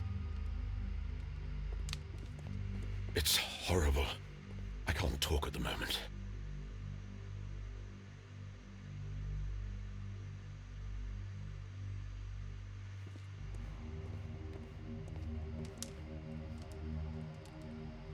Blood traces wiped on the towel. I found him. I touched his shoulder, thinking that he was just asleep.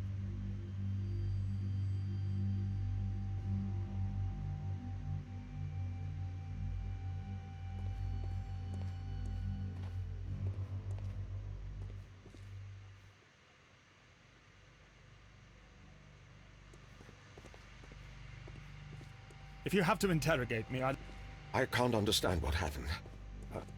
Mr. Holmes?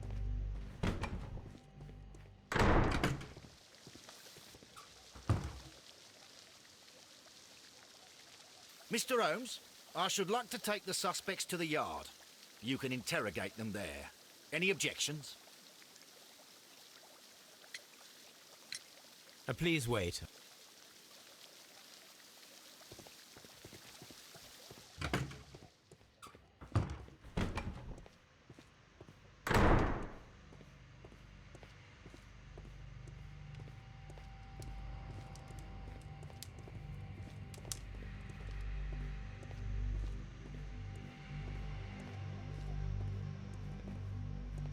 The grid cannot be removed. The weapon is nowhere to be found.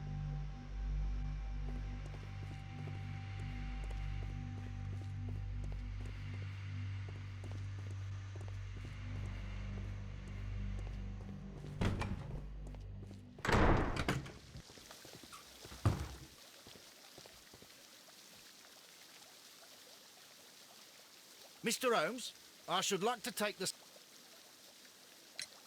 None, Lestrade.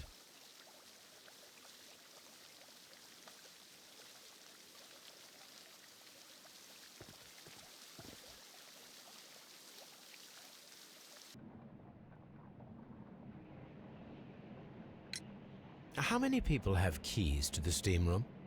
We have just the one key for now, which Sir Gregory gave to me. So, this morning you opened the steam room, and then? I put the key inside my desk, but when they called, I couldn't find it. It had disappeared, but I don't know where it is. Did you leave the baths at any time, or receive any visitors? No, sir, I did not.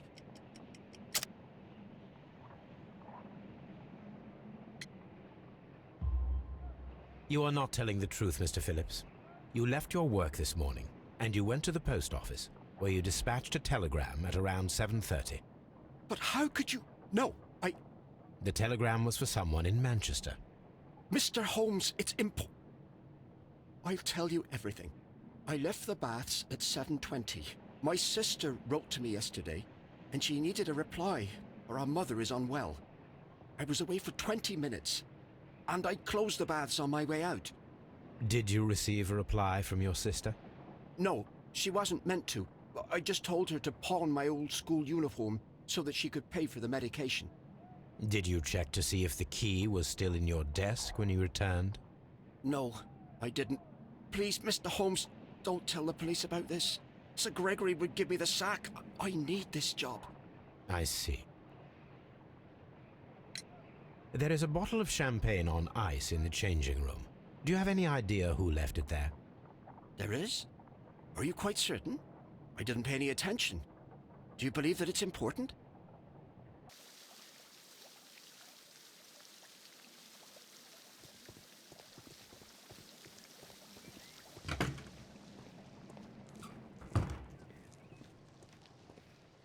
This area serves as Sir Rodney Bentcliffe's workshop.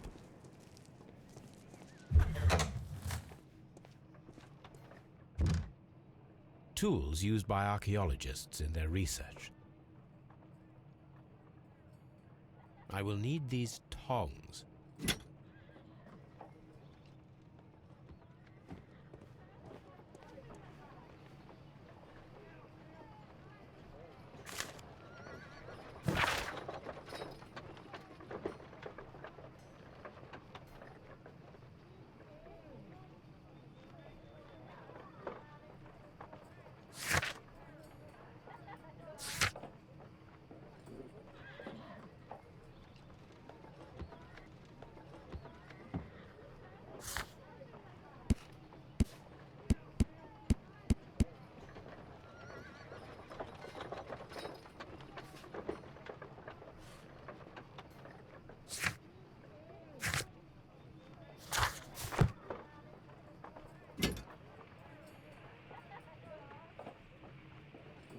A shape has been cut in the plate. What should be done with it?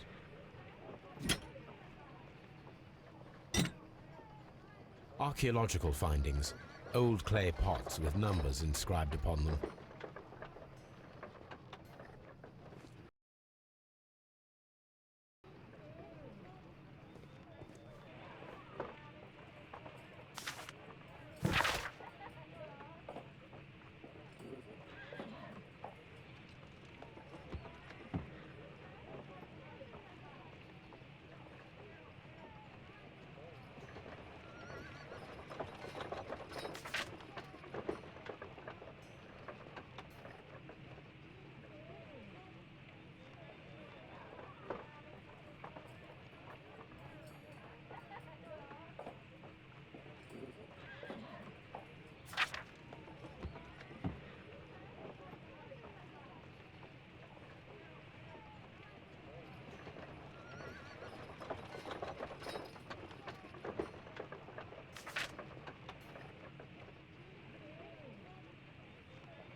Archaeological findings.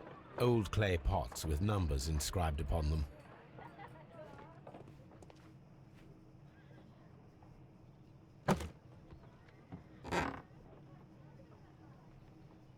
A glass plate negative is missing.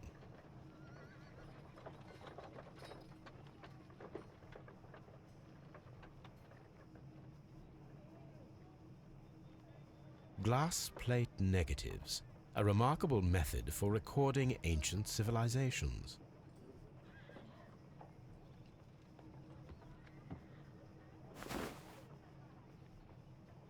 It is a glass plate negative of an Egyptian statue.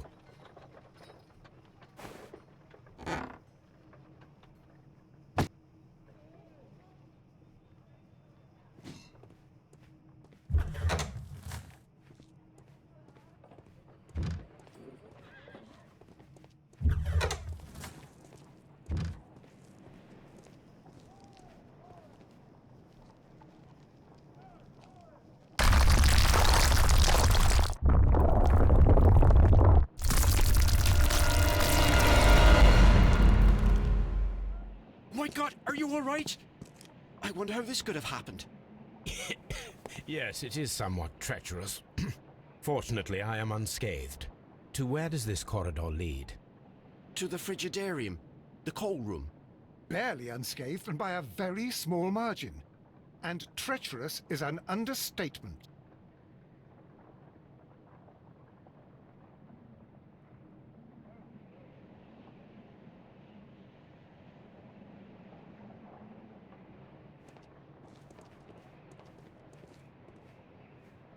Those stones weigh tons.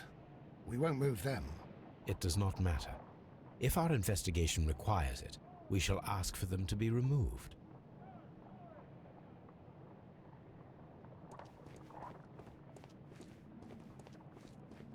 What should we do next, Holmes?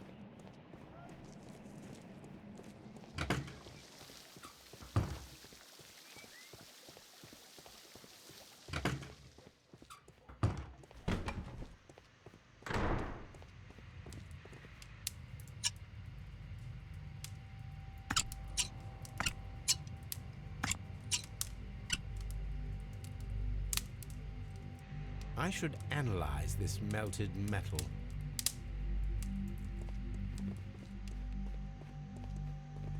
Mr. Holmes?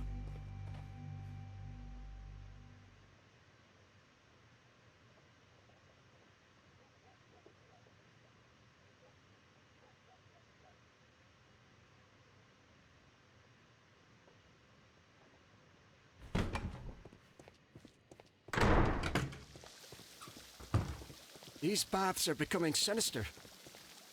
Mr.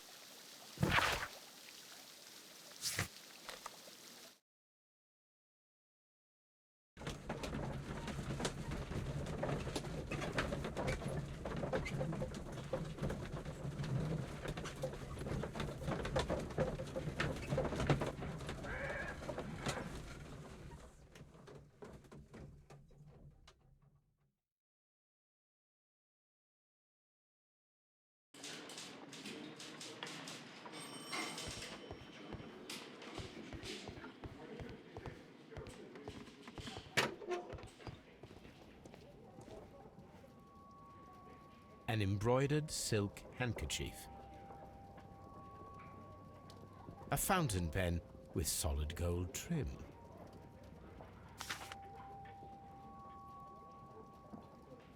Sir Gregory Pitkin's visiting card.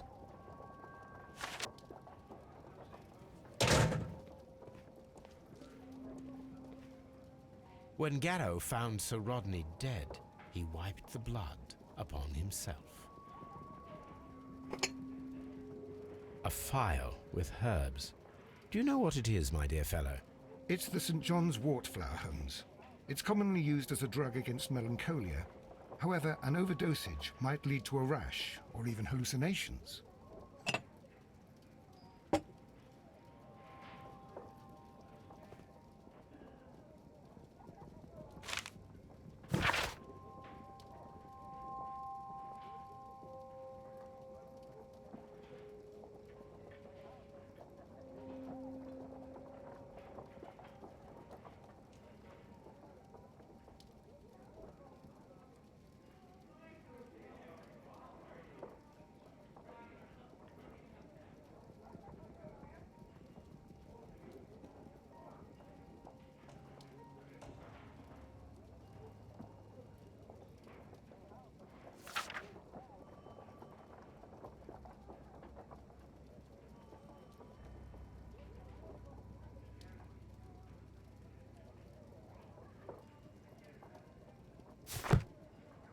An ordinary pencil.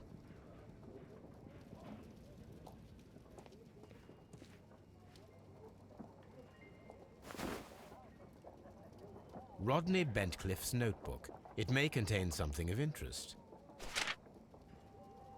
The last pages were torn out. We must find a way of retrieving Sir Rodney's last lines. Watson, please prevent anyone from entering the room. But first, fetch me a pencil. To begin with, a few strokes of the pencil will be enough. I don't want to damage the traces.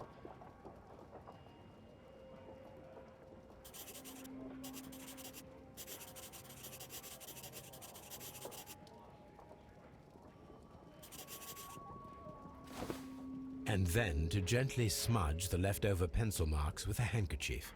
I'm sure that Watson won't mind if I use his.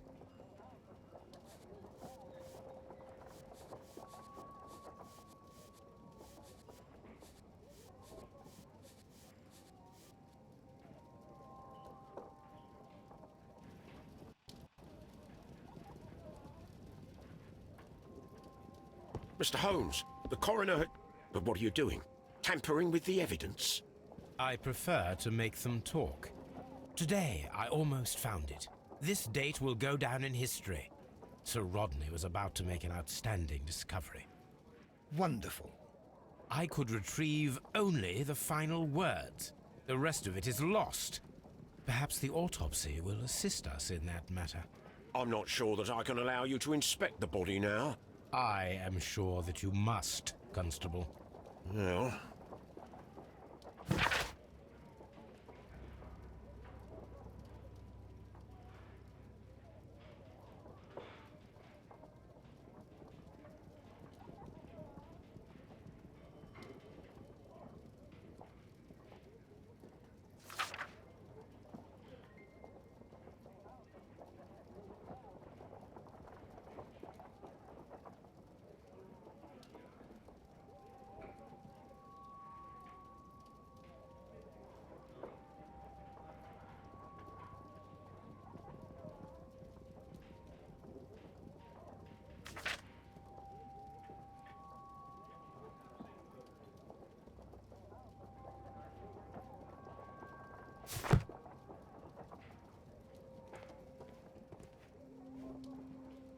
This ring was most likely the one that Sir Rodney wore. He removed it before entering the steam room.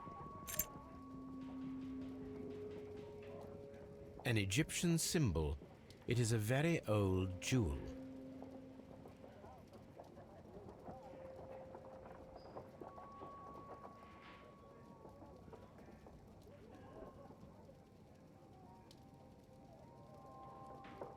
I see the join. This ring was repaired, and quite badly too, with silver.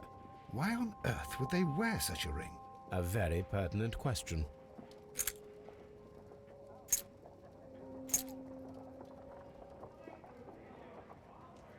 An old and rather dirty coin. A hand-drawn map.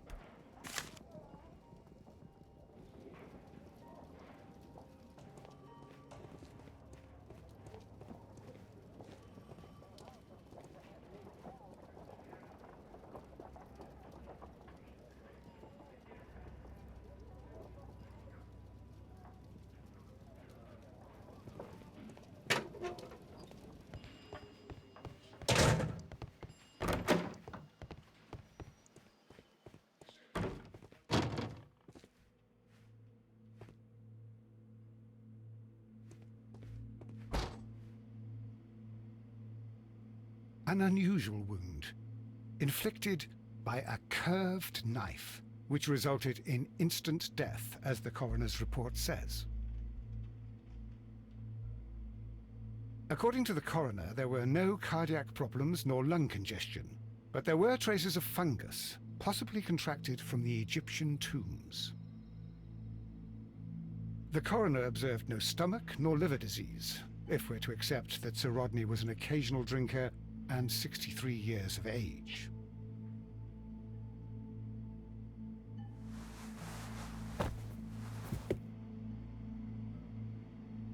The bruising is in lines. Some light bruising, caused by a rope. They were caused by a rope around the waist. Sir Rodney was descending somewhere.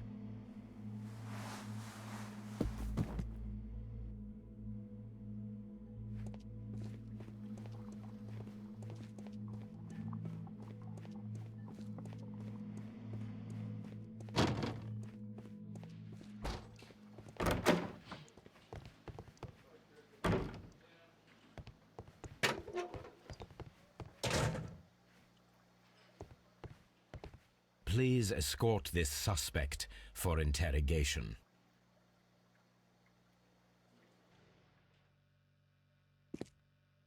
A good day to you. My name is Sherlock Holmes. I'm assisting the police with their investigation of the murder of Sir Rodney Bentcliffe. Would you mind if I asked you a few questions? I am Tristram Garrow.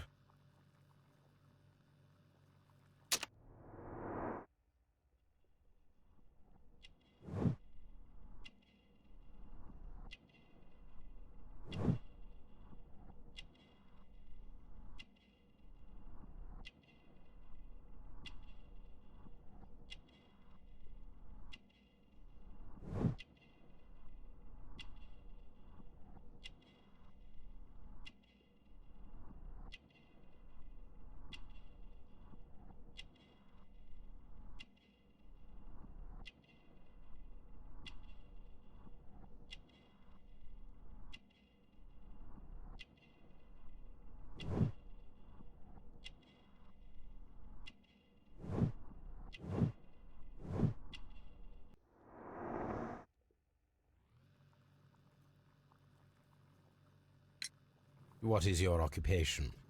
I am a counsellor at the district chamber. And what were you doing at the baths? Well, I follow the researches. I am interested in archaeology. You follow them? Yes. So many things happened and we need to know. Or perhaps it's better hidden. I beg your pardon, Mr. Garrow. I meant nothing by that. I apologise. What was it like to work with Sir Rodney? It was like working with a genius. He was a hard man, but then you know this world is hard. There are always people who want to steal from you. And he trusted me, but oh. Are you feeling unwell? Oh, I'm sorry. It is I. I remember. Oh, I feel so sorry. Do you need anything? I feel bad. I hear... No, nothing. I'm better now. Please try to recall what you saw today. The room was so So hot, I had to remove my glasses. I was not feeling so very well in there. But you found the body. I saw the knife, you know, flying through the air. I saw the blood. I tried to escape. I don't remember. Saw the knife? What did it look like? Everything was as if in a nightmare. It all happened so fast. The knife was shining like gold. Had Sir Rodney exhibited any recent strange behaviour? Well, he had been rather secretive these past few days. Last Thursday, for example, I saw him leave. When he returned, it was very late. He showed me some wet coins, Roman coins, and he started to laugh.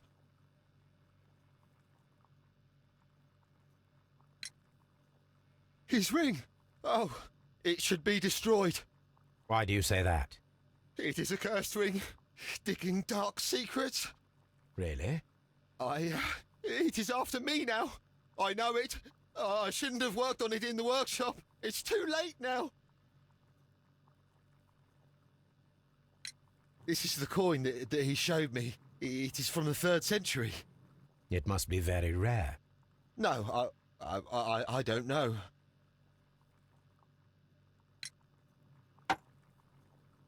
Thank you. Thank you. This will help me to calm down. Do be careful with the dosage. I will. I mean it. Did you place the bottle of champagne in the changing room? What? No. Garrow appears to be rather mentally disturbed. Either that or he is a good actor. Please escort this suspect for interrogation. Good day to you, sir. My name is Sherlock Holmes, and I am assisting the police with their investigation of the murder of Sir Rodney Bentcliffe. Would you mind if I asked you a few questions? Not at all, Mr. Holmes. My name is Percival Blinkhorn.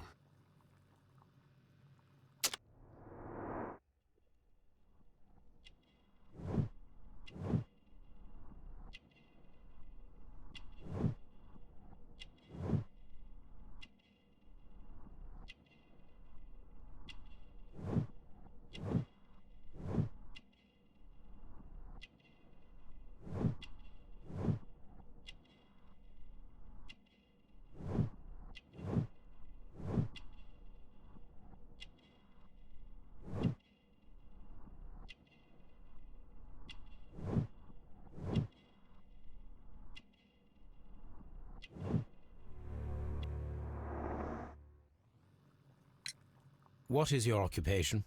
I'm an archaeologist, specializing in the Roman period. I'm working on several excavation sites at present, including the baths at Strand Lane.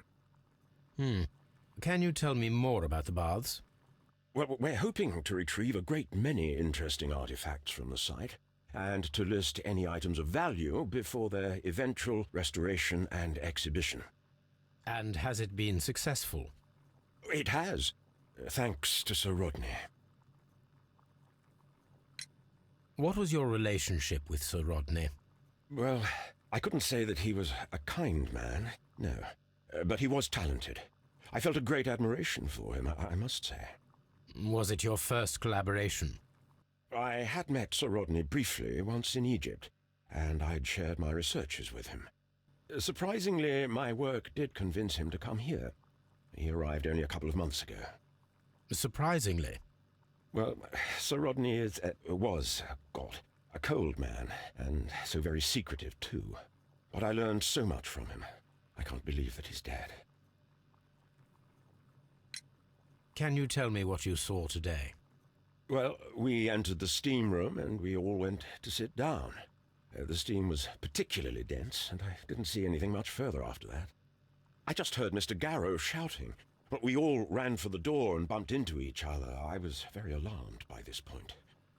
What did you do? Well, the door was stuck, and with all the steam, it was quite frightening. I was barely able to see my own feet. Garrow was covered in blood. Do you believe that Garrow killed Sir Rodney? Oh, no. Garrow couldn't harm a fly. Can you recall any recent event that would occur to you now as being a little strange? Well, yesterday we had a small argument. Is that all? No. Sir Rodney informed me that he was to attend the London Archaeological Congress with me. Then he advised me of quite the opposite. And rather aggressively, too. Do you recognize this ring? Certainly. It's the famous Aswan ring. Sir Rodney brought it back from his last campaign in Egypt. And he kept it for himself? Sir Rodney has had his own particular ideas of archaeology. What can you tell me about Garrow? Well, he always looks so sad. And he has been acting strangely lately. He complains about voices and visions. I will keep an eye on him because I'm worried. How well were your researchers progressing before Sir Rodney's arrival? Rather well.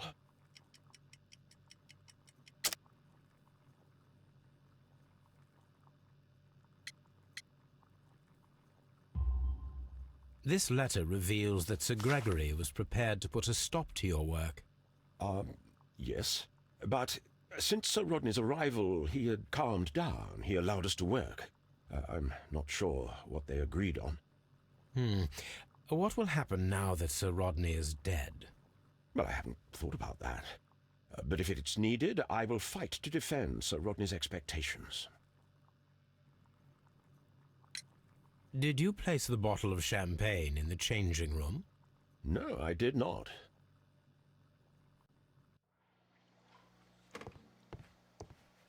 Please escort this suspect for interrogation. Good day to you, Sir Gregory. My name is Sherlock Holmes.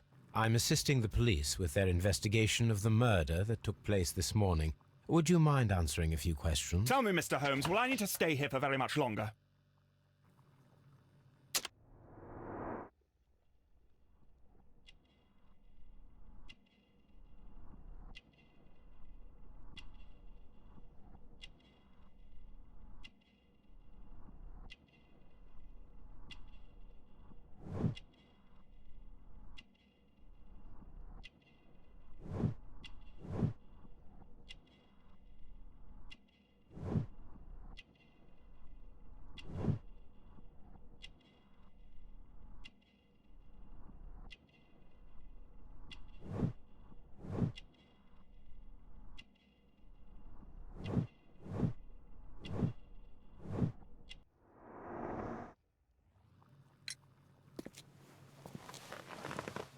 You are the manager of the baths, is that correct?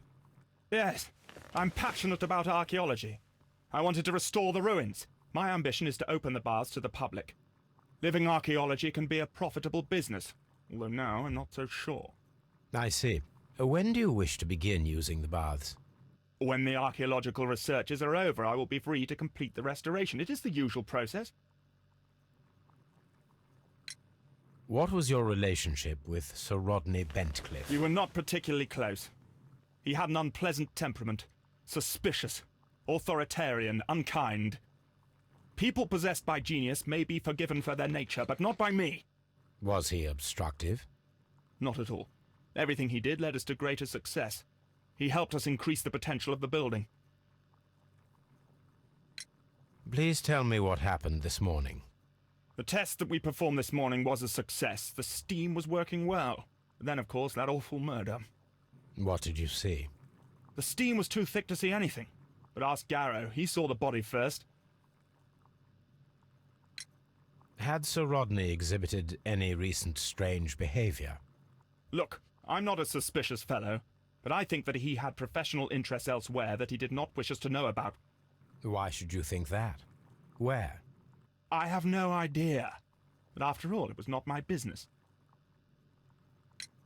How was the work progressing before Sir Rodney's arrival? Rather slowly, I would say. Sir Gregory, could you please explain this letter? You expressed the wish to call off the research work at the baths. It was all about Blinkhorn. He was merrily digging away and taking very little care about it, ruining everything and finding nothing of any value. But the arrival of Sir Rodney changed your mind? Sir Rodney's work was extremely promising, and it was good for the bath's publicity. So yes, I changed my mind. Are you aware that Mr. Garrow is under a form of medication? Garrow? No, but I never liked that parasite. Do you believe him to be capable of murder? Well, he did have blood on him. Does that make him a murderer? Did you bring a bottle of champagne to the baths? Absolutely not. Sir Rodney did, I think.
Here it is. By the eye he was punished, for he saw that he was not worthy. Dreadful.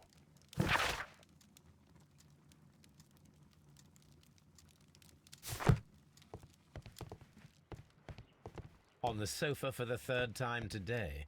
Well, don't be surprised if Watson sits on you again.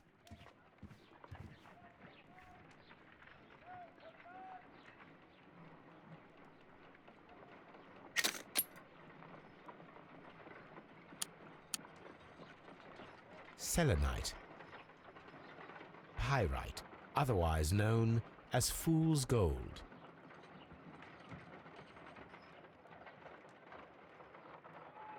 White clay particles. Interesting.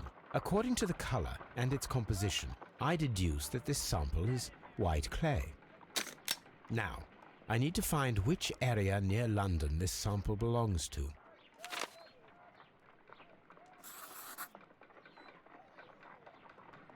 The sample of dirt belongs to the White London clay region, located near the city of St. Albans.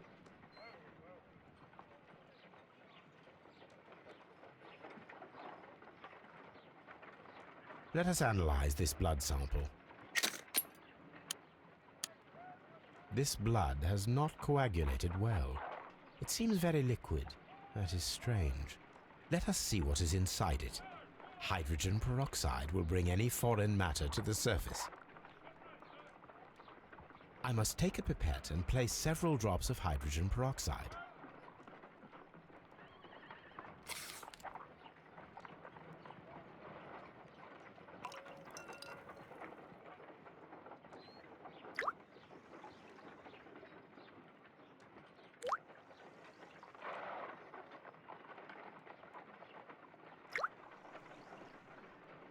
Water. This blood is heavily diluted with water.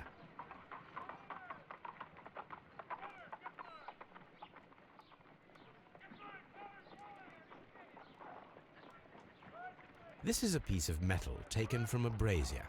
It appears to be silver, but I need to be sure.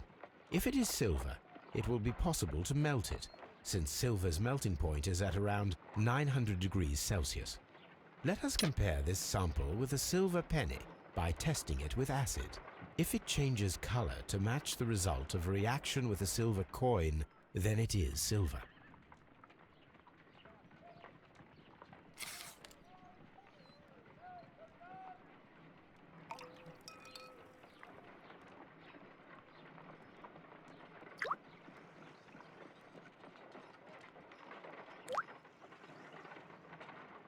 The reaction is the same red stain. It is silver, Britannia silver quality.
My analysis table.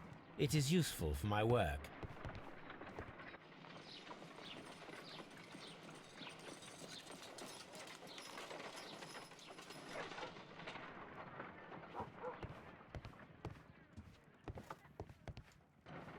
Now we have two maps.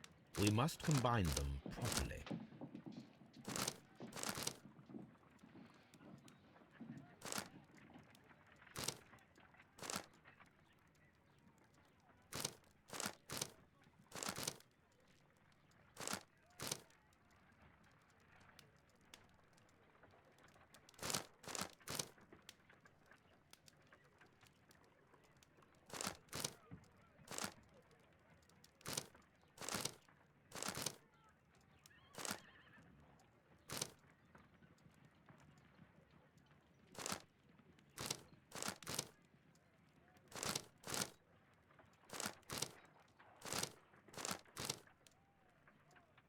Watson, pack your bag. We are visiting a location in St. Albans marked on Sir Rodney's map.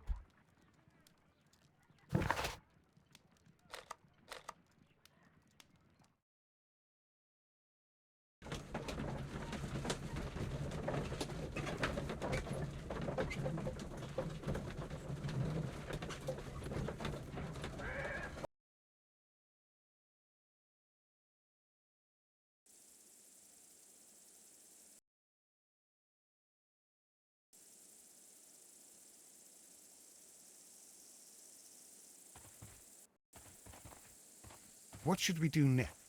This archaeological site has been abandoned. Why did Bentcliffe come here?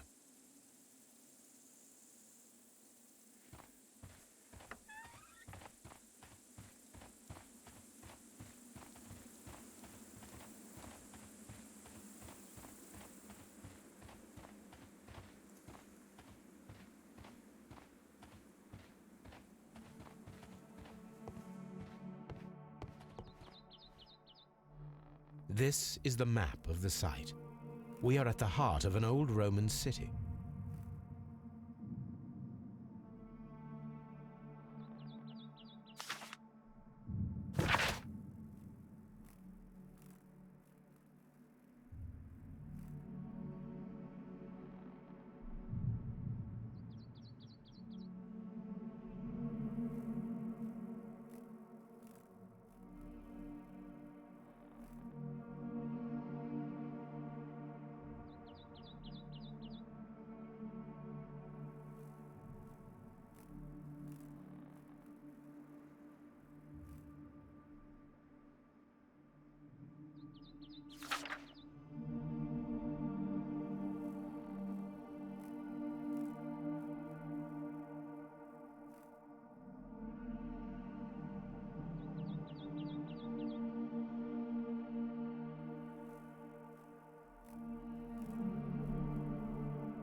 The door has been left open.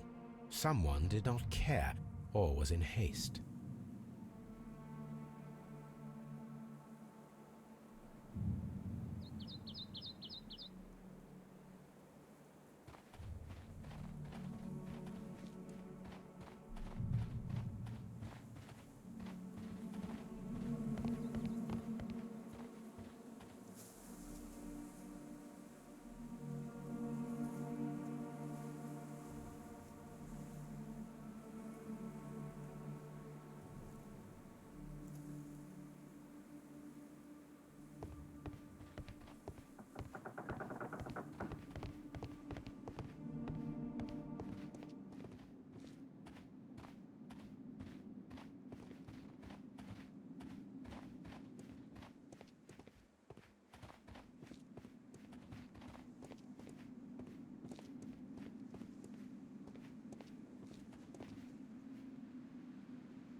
Vulcan, the god of fire and metalworking.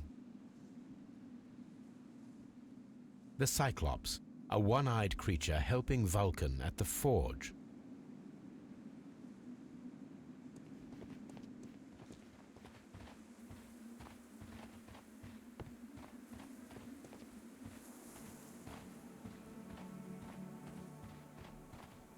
I don't need the ropes for now.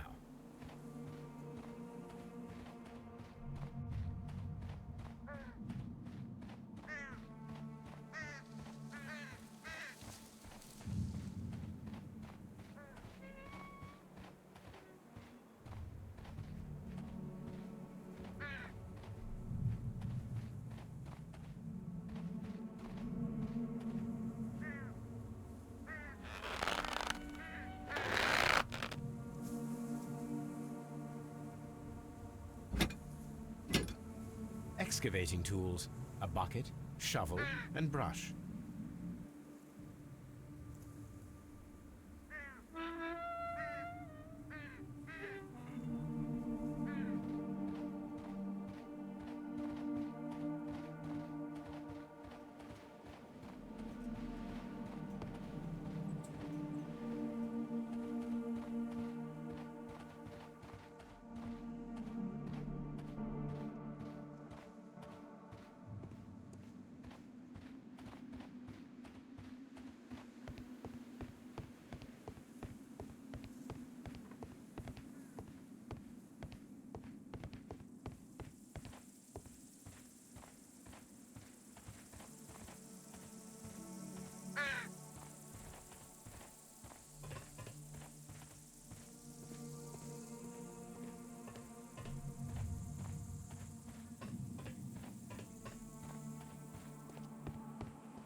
This wall was covered with mud recently. What could be hidden here?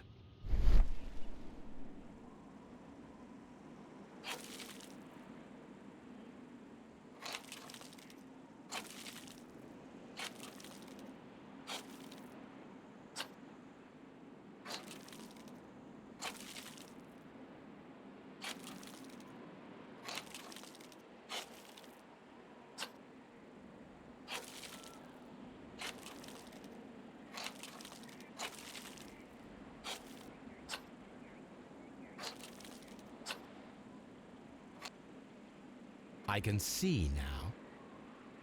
Frigidarium. It is located at the Roman Baths in London. Someone took the time to hide the fresco, but what for?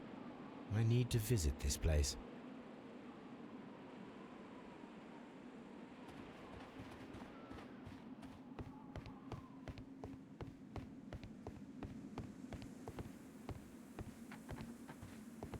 It is a statue of Minerva.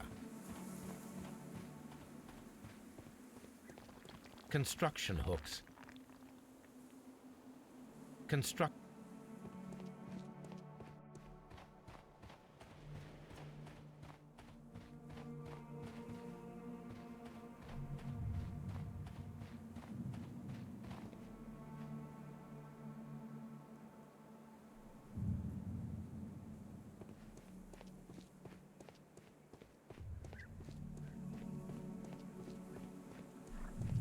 Neptune, the god of the sea.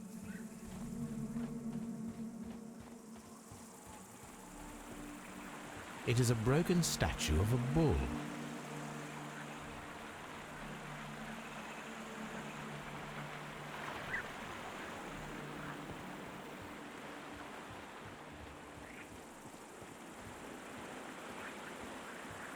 The door has been left open. Someone did not care or was in haste.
This is a reproduction of an ancient Greek crossbow.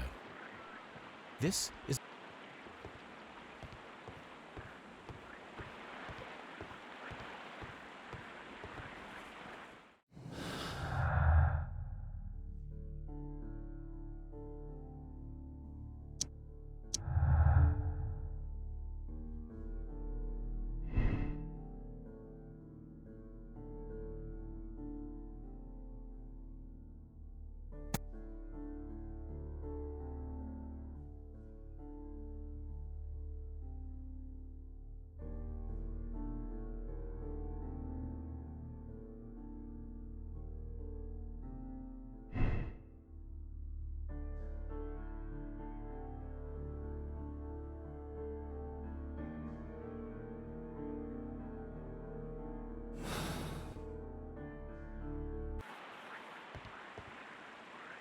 the gastrofets were used with ropes and hooks for sieges.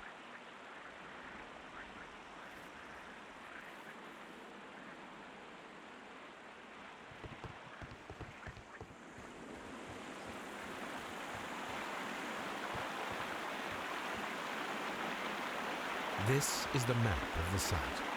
We are at the heart of an old Roman city.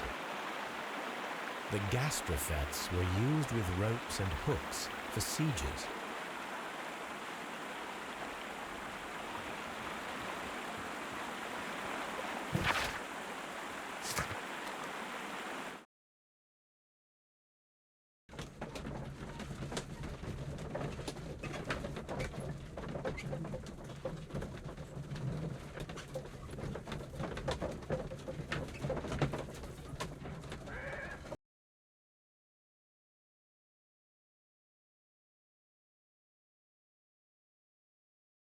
Mr. Holmes, we've cleared the corridor to the Frigidarium. You can visit it now. Thank you, Mr. Phillips.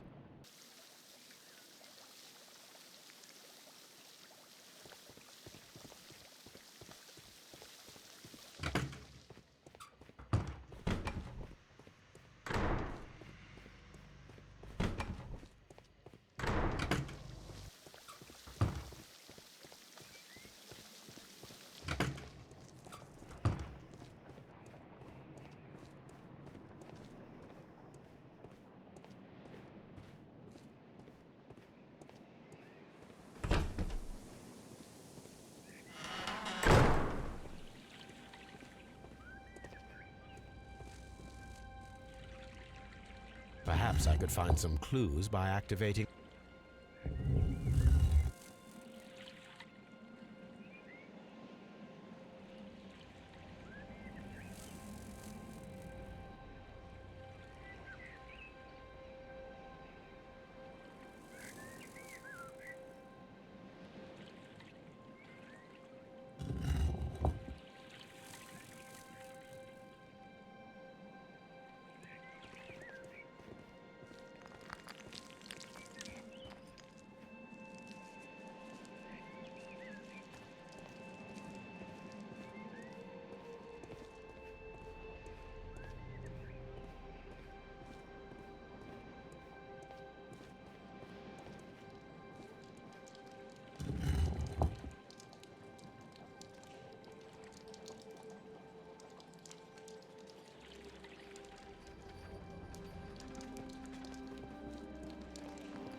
A hidden symbol.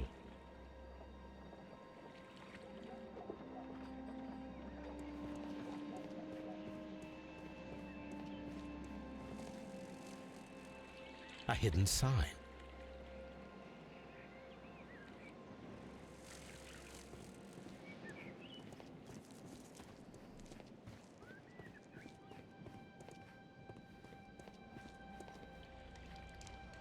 A symbol. Now I have all the clues to help me find where these symbols are leading. All I need is imagination.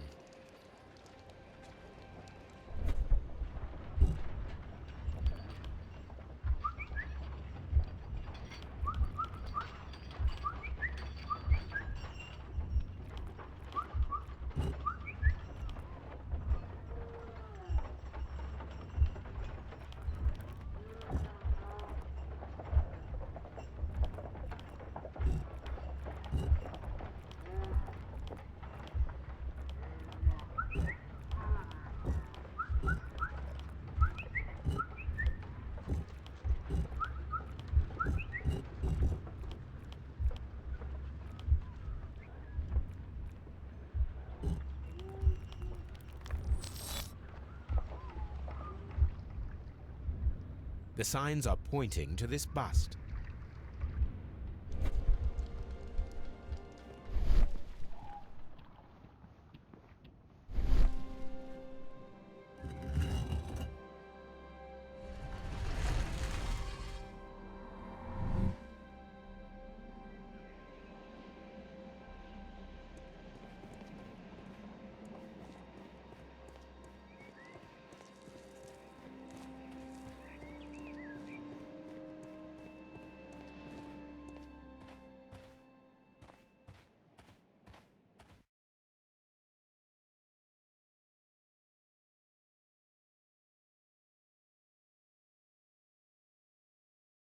What is this place?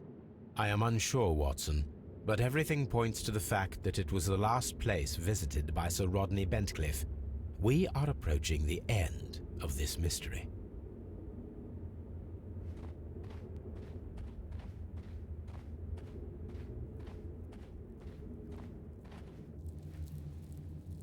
A broken glass plate. What is it doing here? I should examine it at Baker Street.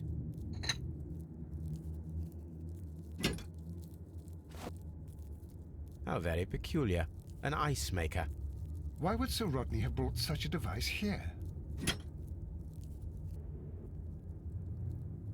A sack of crude salt.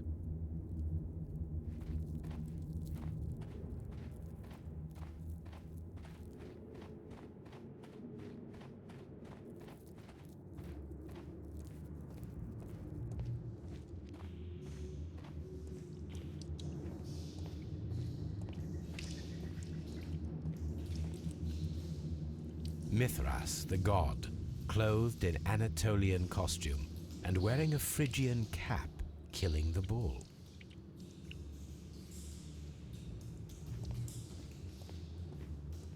This fresco resembles either a ladder or a hierarchy.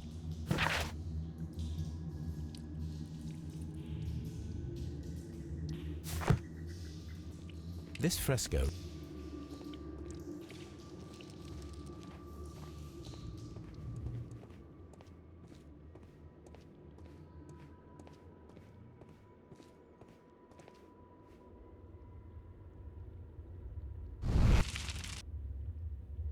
The fire casts a shadow upon the floor.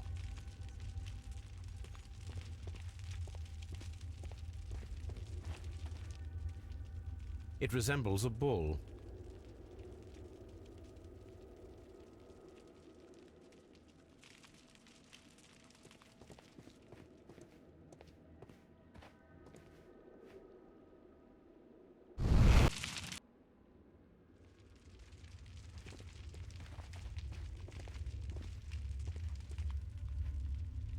That is the symbol of Neptune, the god of the sea.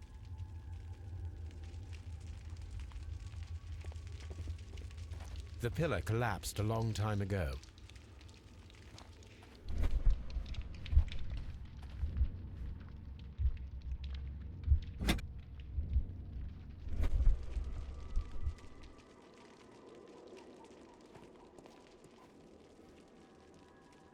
This shadow seems to represent a bridge.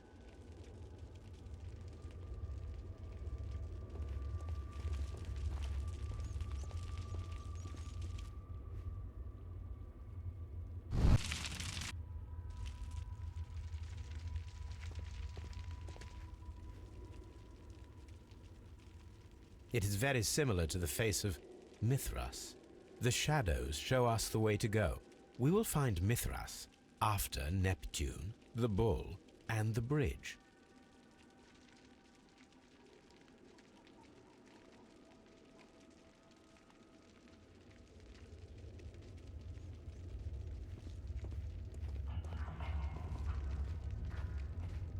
Mummified bodies. We're in some type of catacomb. How dreadful. Judging by the broken orbit, this poor fellow met a death similar to Sir Rodney's. How? This shoe is not from the Roman era. It is medieval at best. This man was a tomb raider who met with an unfortunate end. By the eye he was punished, for he saw that he was not worthy. Dreadful.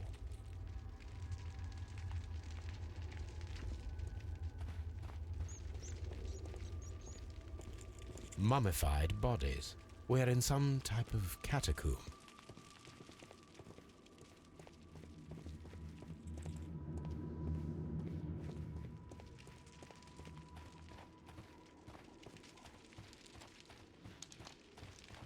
Mummified bodies.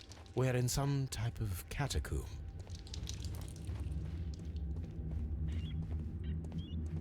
Mummified bodies. We're in some type of catacomb. We cannot go any further.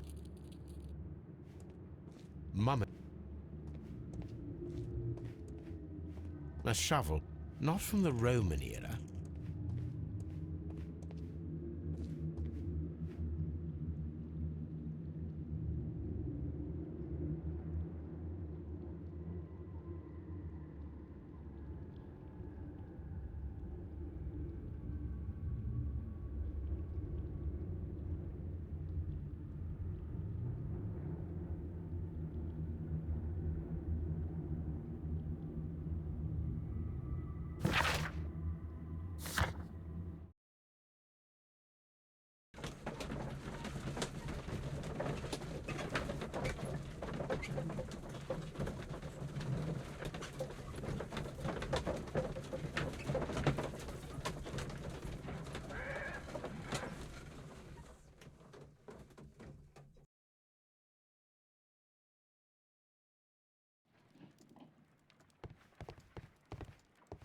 On the sofa for the third time today.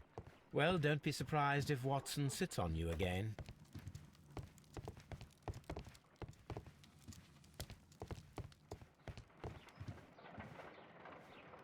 There are 12 pieces here. Let's try to gather them.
I will count this piece as a starting point.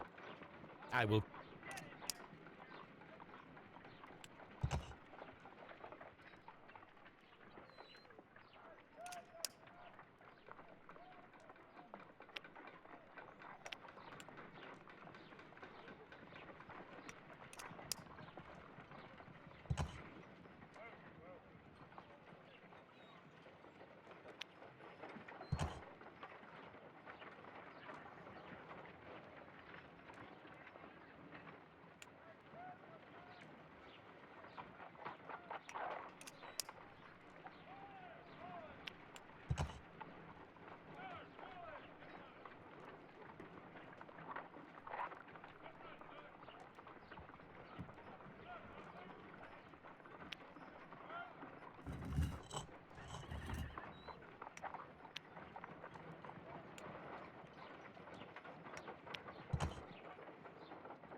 It is a mold, and it is ready for casting.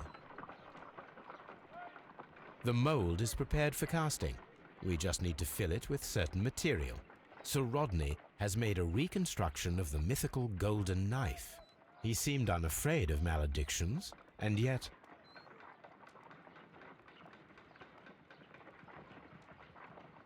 The mold is prepared for casting. We just need to fill it with certain material.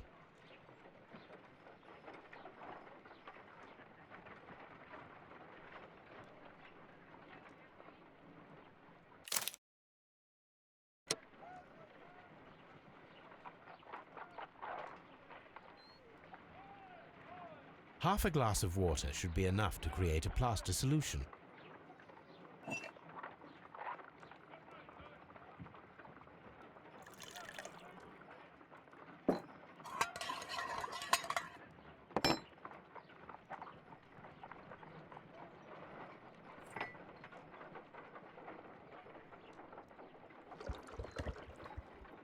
Now let us see what we have here.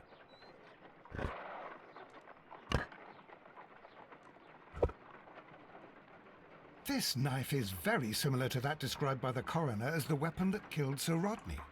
You should not leap to any hasty conclusions, Watson.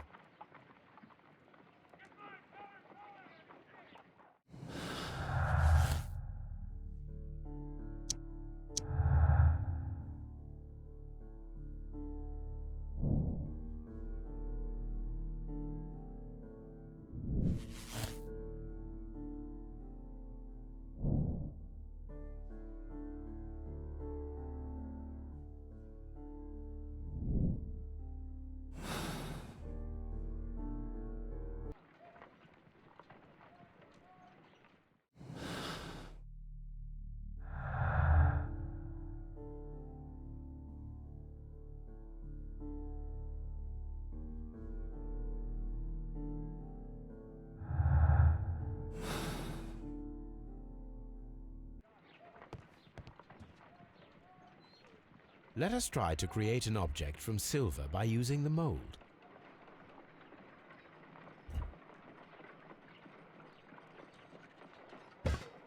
It will take a minute to melt the silver with my gas burner. Done. Now I can proceed further.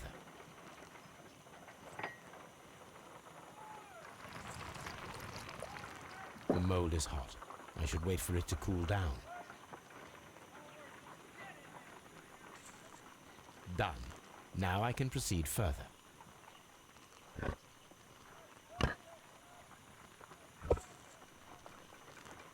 A homemade silver knife. Excellent. We have created a knife with the silver that we found.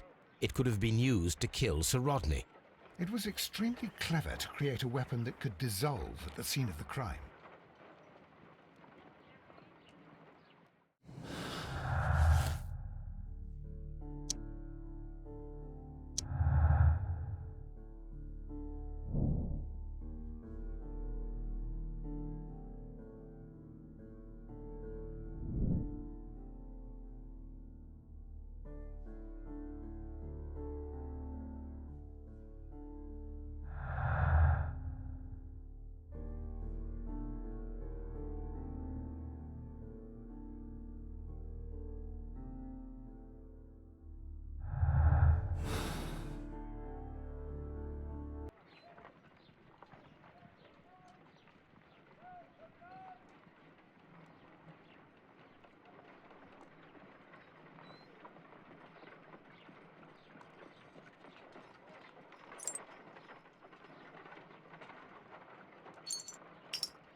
Done.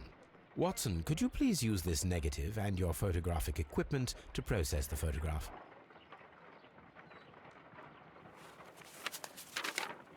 Thank you, Watson. Now I must use reagents to develop the photograph.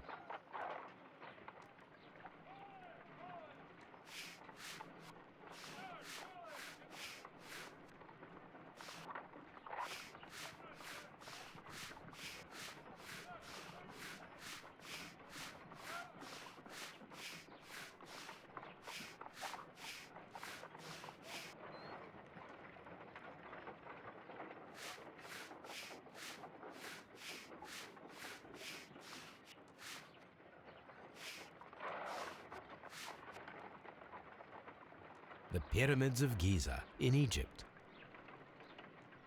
Ice cream in the desert. We are indebted to the Romans who developed the technique.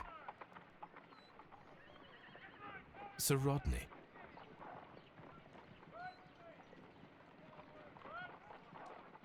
Ice. Salt. Ice cream. Another archaeologist, most probably. So that's it. Salt and crushed ice may help to create ice cream.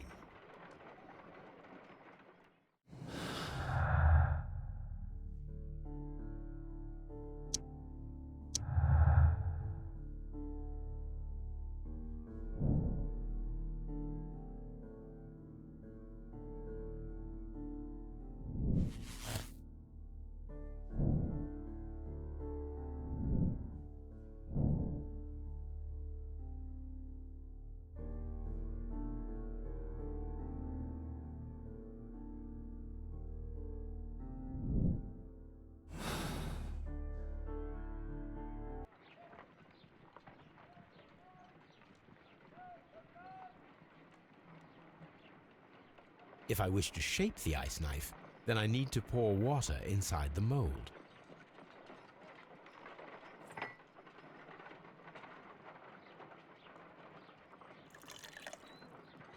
Ice, salt, and then the mixing. It should be elementary. We need to reach -20 degrees Celsius to fully freeze the water inside the mold. Before beginning, I must remember that I have enough ice and salt for no more than 4 attempts. Ice, salt, a block of ice. I have only to use my ice pick.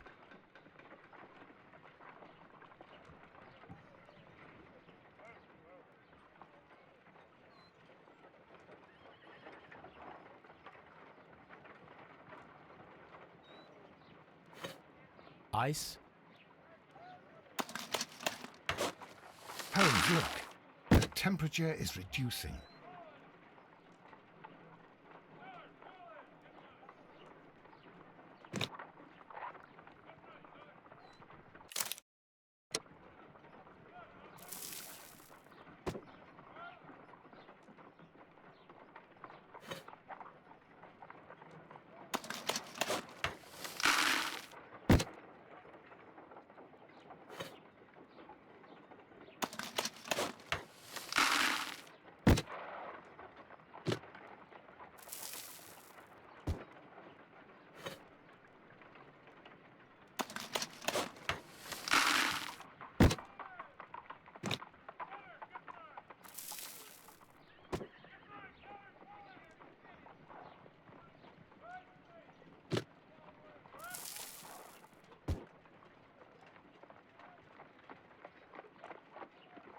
We cannot be making it correctly.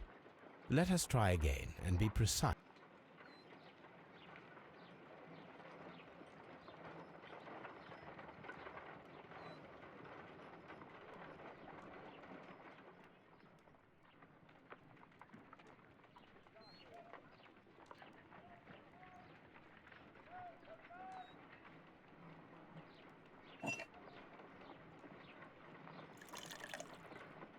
Ice before be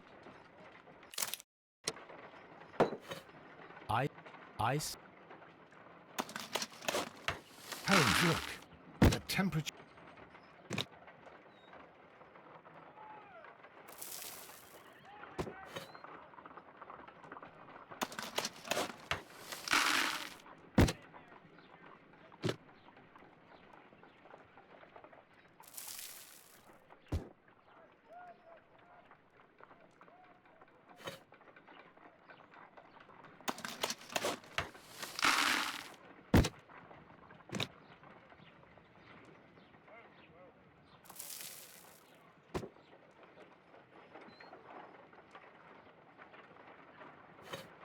Ice.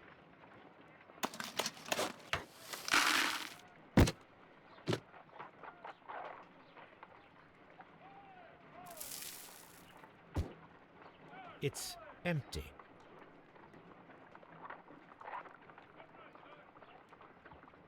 Ice, salt. We cannot be making it correct.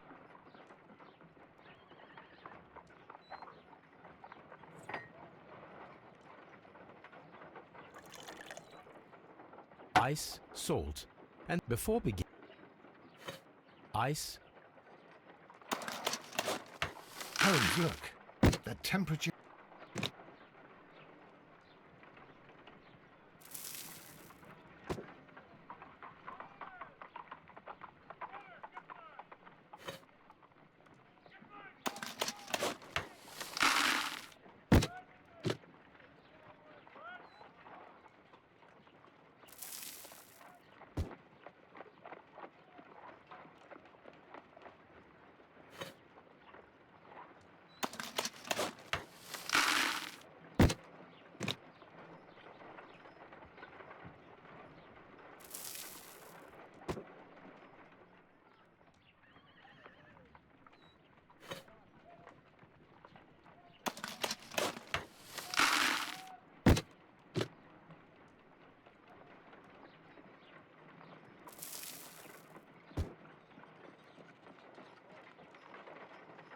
Excellent. Now we must check to ensure that it is adequately frozen.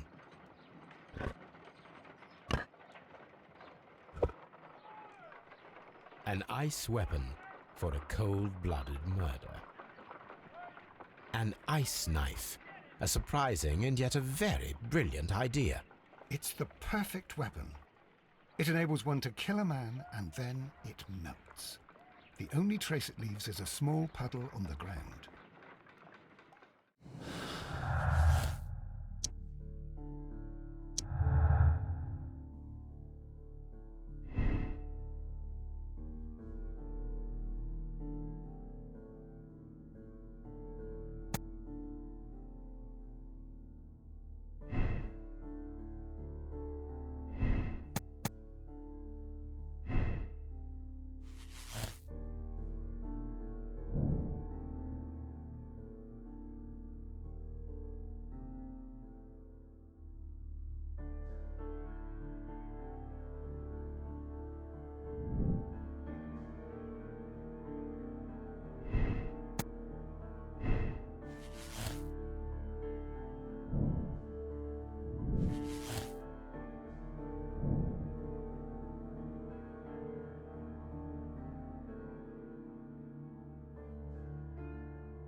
Mr. Holmes.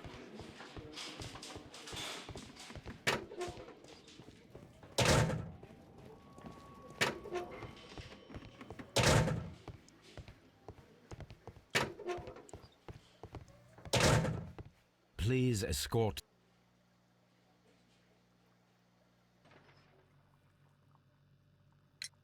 Perhaps you could explain the cult of Mithras to me. No, there is nothing to say. We are not the worthy ones. But Sir Rodney believed that he was. He was wrong. I have visions. The golden knife, the mummy. Oh, it's all my fault. Calm down, Mr. Garrow. We discovered some melted silver in the brazier. Did you put it there? It didn't help. The power is too strong.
We should use these metal rings to help us reach the bridge pillar.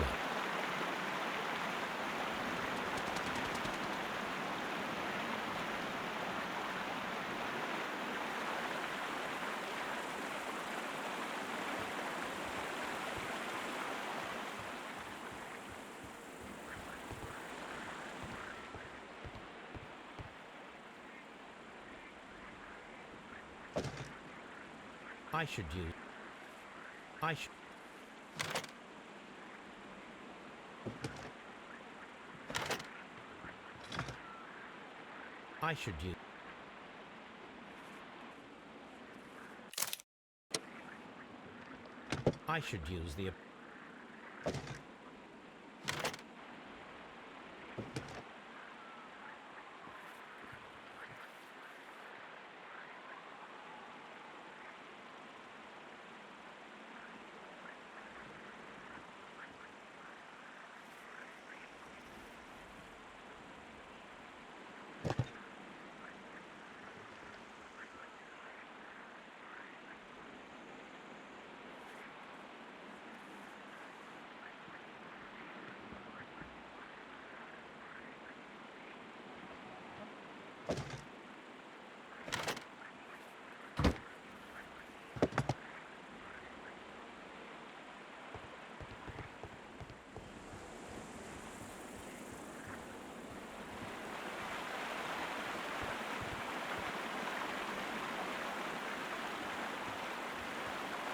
Those rings on the bridge are perfect targets.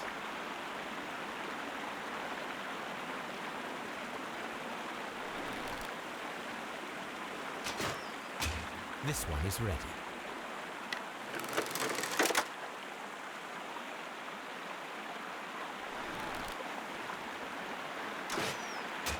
This one is ready.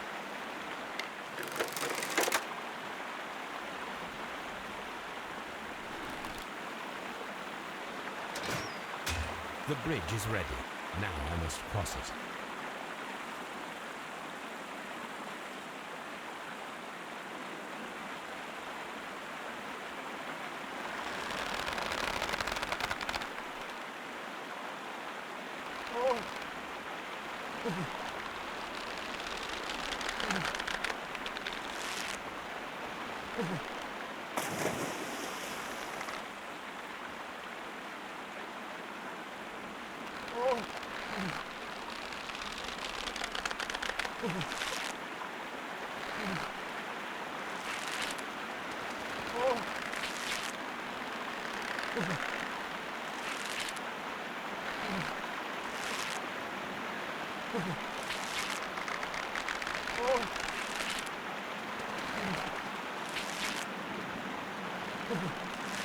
Watson, come here. I have found something.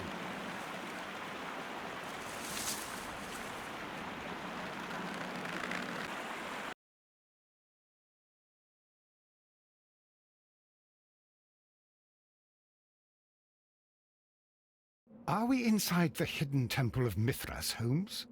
I am not sure. We had better be careful.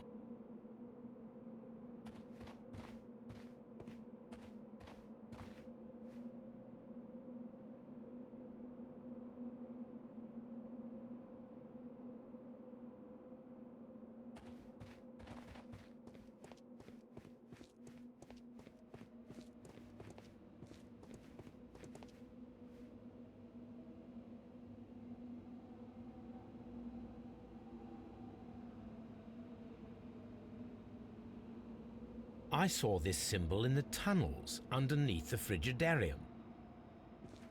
Which way should we go, Holmes? There ought to be some clues here. Let's take a look around. I saw this symbol in the... I saw...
Which way should we go, Holmes?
golden knife.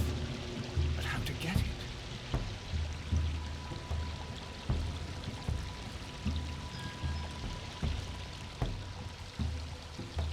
This lamp is not old. The oil is still fresh. Perhaps Sir Rodney passed by here. No, I do not think so. Remember, he went no further than the catacombs underneath the Frigidaria. The murderer left this lamp.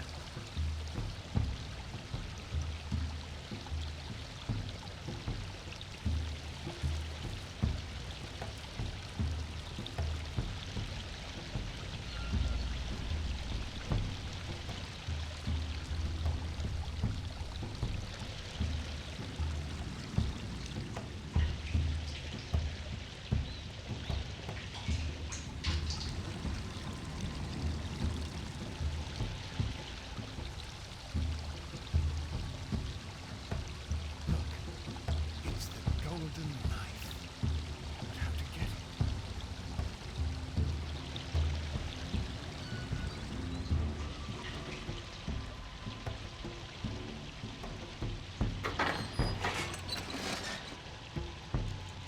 Watson, I need your help.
The golden knife of Mithras.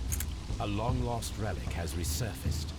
Watson, it is time to conclude this case.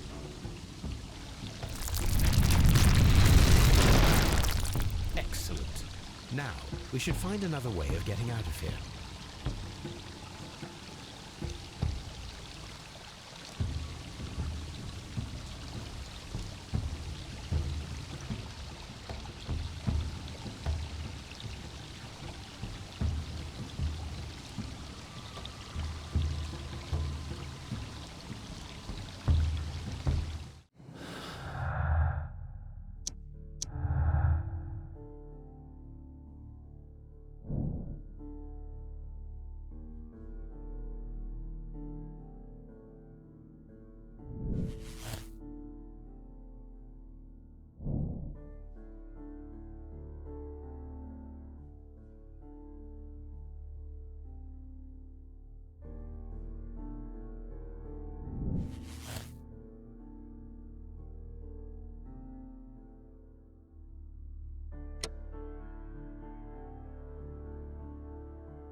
I cannot leave Holmes trapped here alone, even though...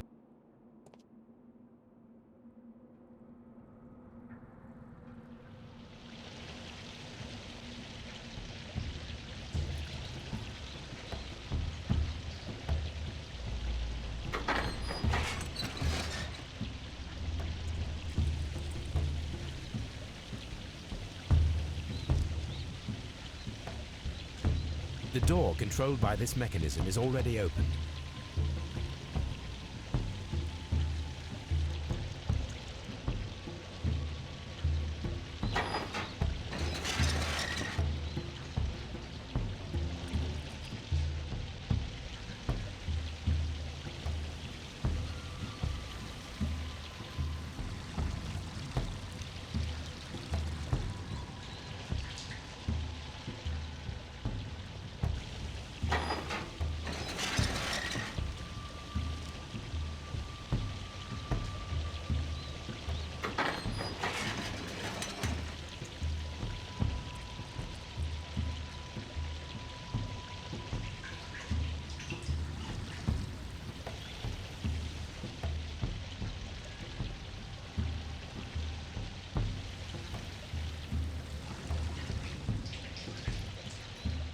This mechanism seems inactive.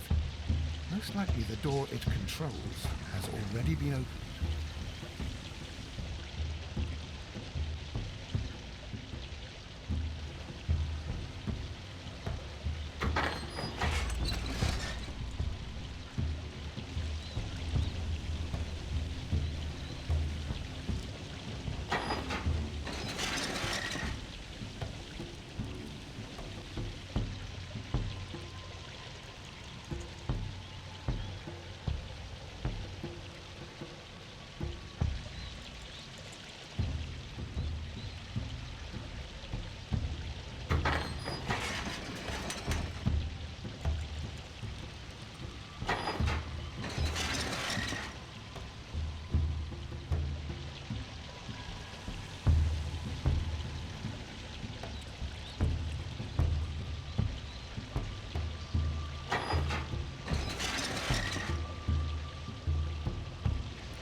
Are we inside the hidden temple of Mithras, Holmes?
This mechanism seems inactive.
Mr. Holmes, what happened? This. Is that the golden knife? How? I also like to dig, you see, Mr. Blinkhorn. One never knows what one might find. Occasionally, remarkable rarities, such as this. The thrill of the discovery, and one's own enhanced reputation. Wouldn't you agree? Well, are you suggesting that... I am not suggesting anything. I know. You found the knife. You are an intelligent man. The ghost knife shall remain one of the most ingenious constructions I have seen in my career, I do assure you. I don't understand. Yes, you do. I am praising your performance, your perfect murder. What? Wait, are you accusing me of murder? No, I deny it. Mr. Blinkhorn, it is no use to deny it. I know the truth. You had no choice. Because it was you who found the golden knife, and therefore you had to be the murderer. Sir Rodney was determined to receive all the credit for the find, when in fact it was your work. He would have crushed you to be sure that you could never tell the truth. But I uphold the truth, and I will tell it. What do you mean? That you will save me? What I mean is that you deserve a second chance. I shall be following your career with the keenest interest, Mr. Blinkhorn. Farewell.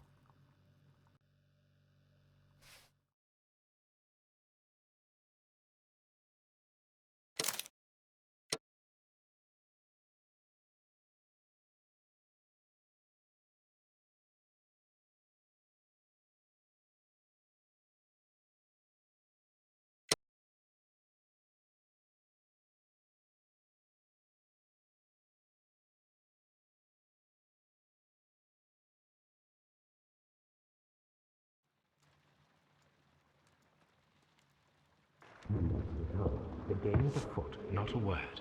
Into your clothes and come.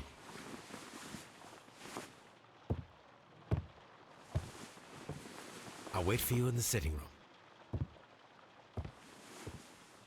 I've just received a note from Inspector Lestrade, a letter from the suburbs. He is in need of my presence. Whenever he has asked for my assistance, it has always turned out to be entirely justified. I fancy that every one of his cases has found its way into your collection. Yes, they all seem worthy of... However, I regret your fatal habit of looking at everything from the point of view of a story instead of a scientific exercise. Oh, Holmes, you... I beg your pardon, I digress. It would be much better to examine this letter than to try to convince you.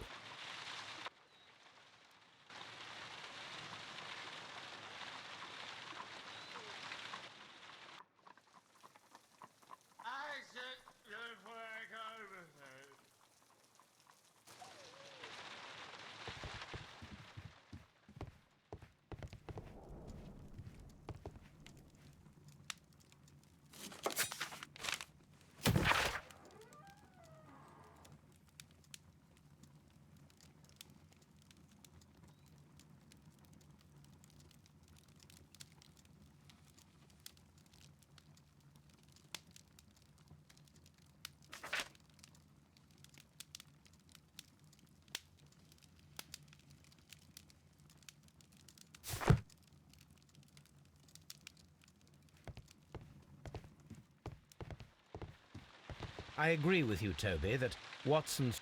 The letter is on the table, Holmes. You should take a look.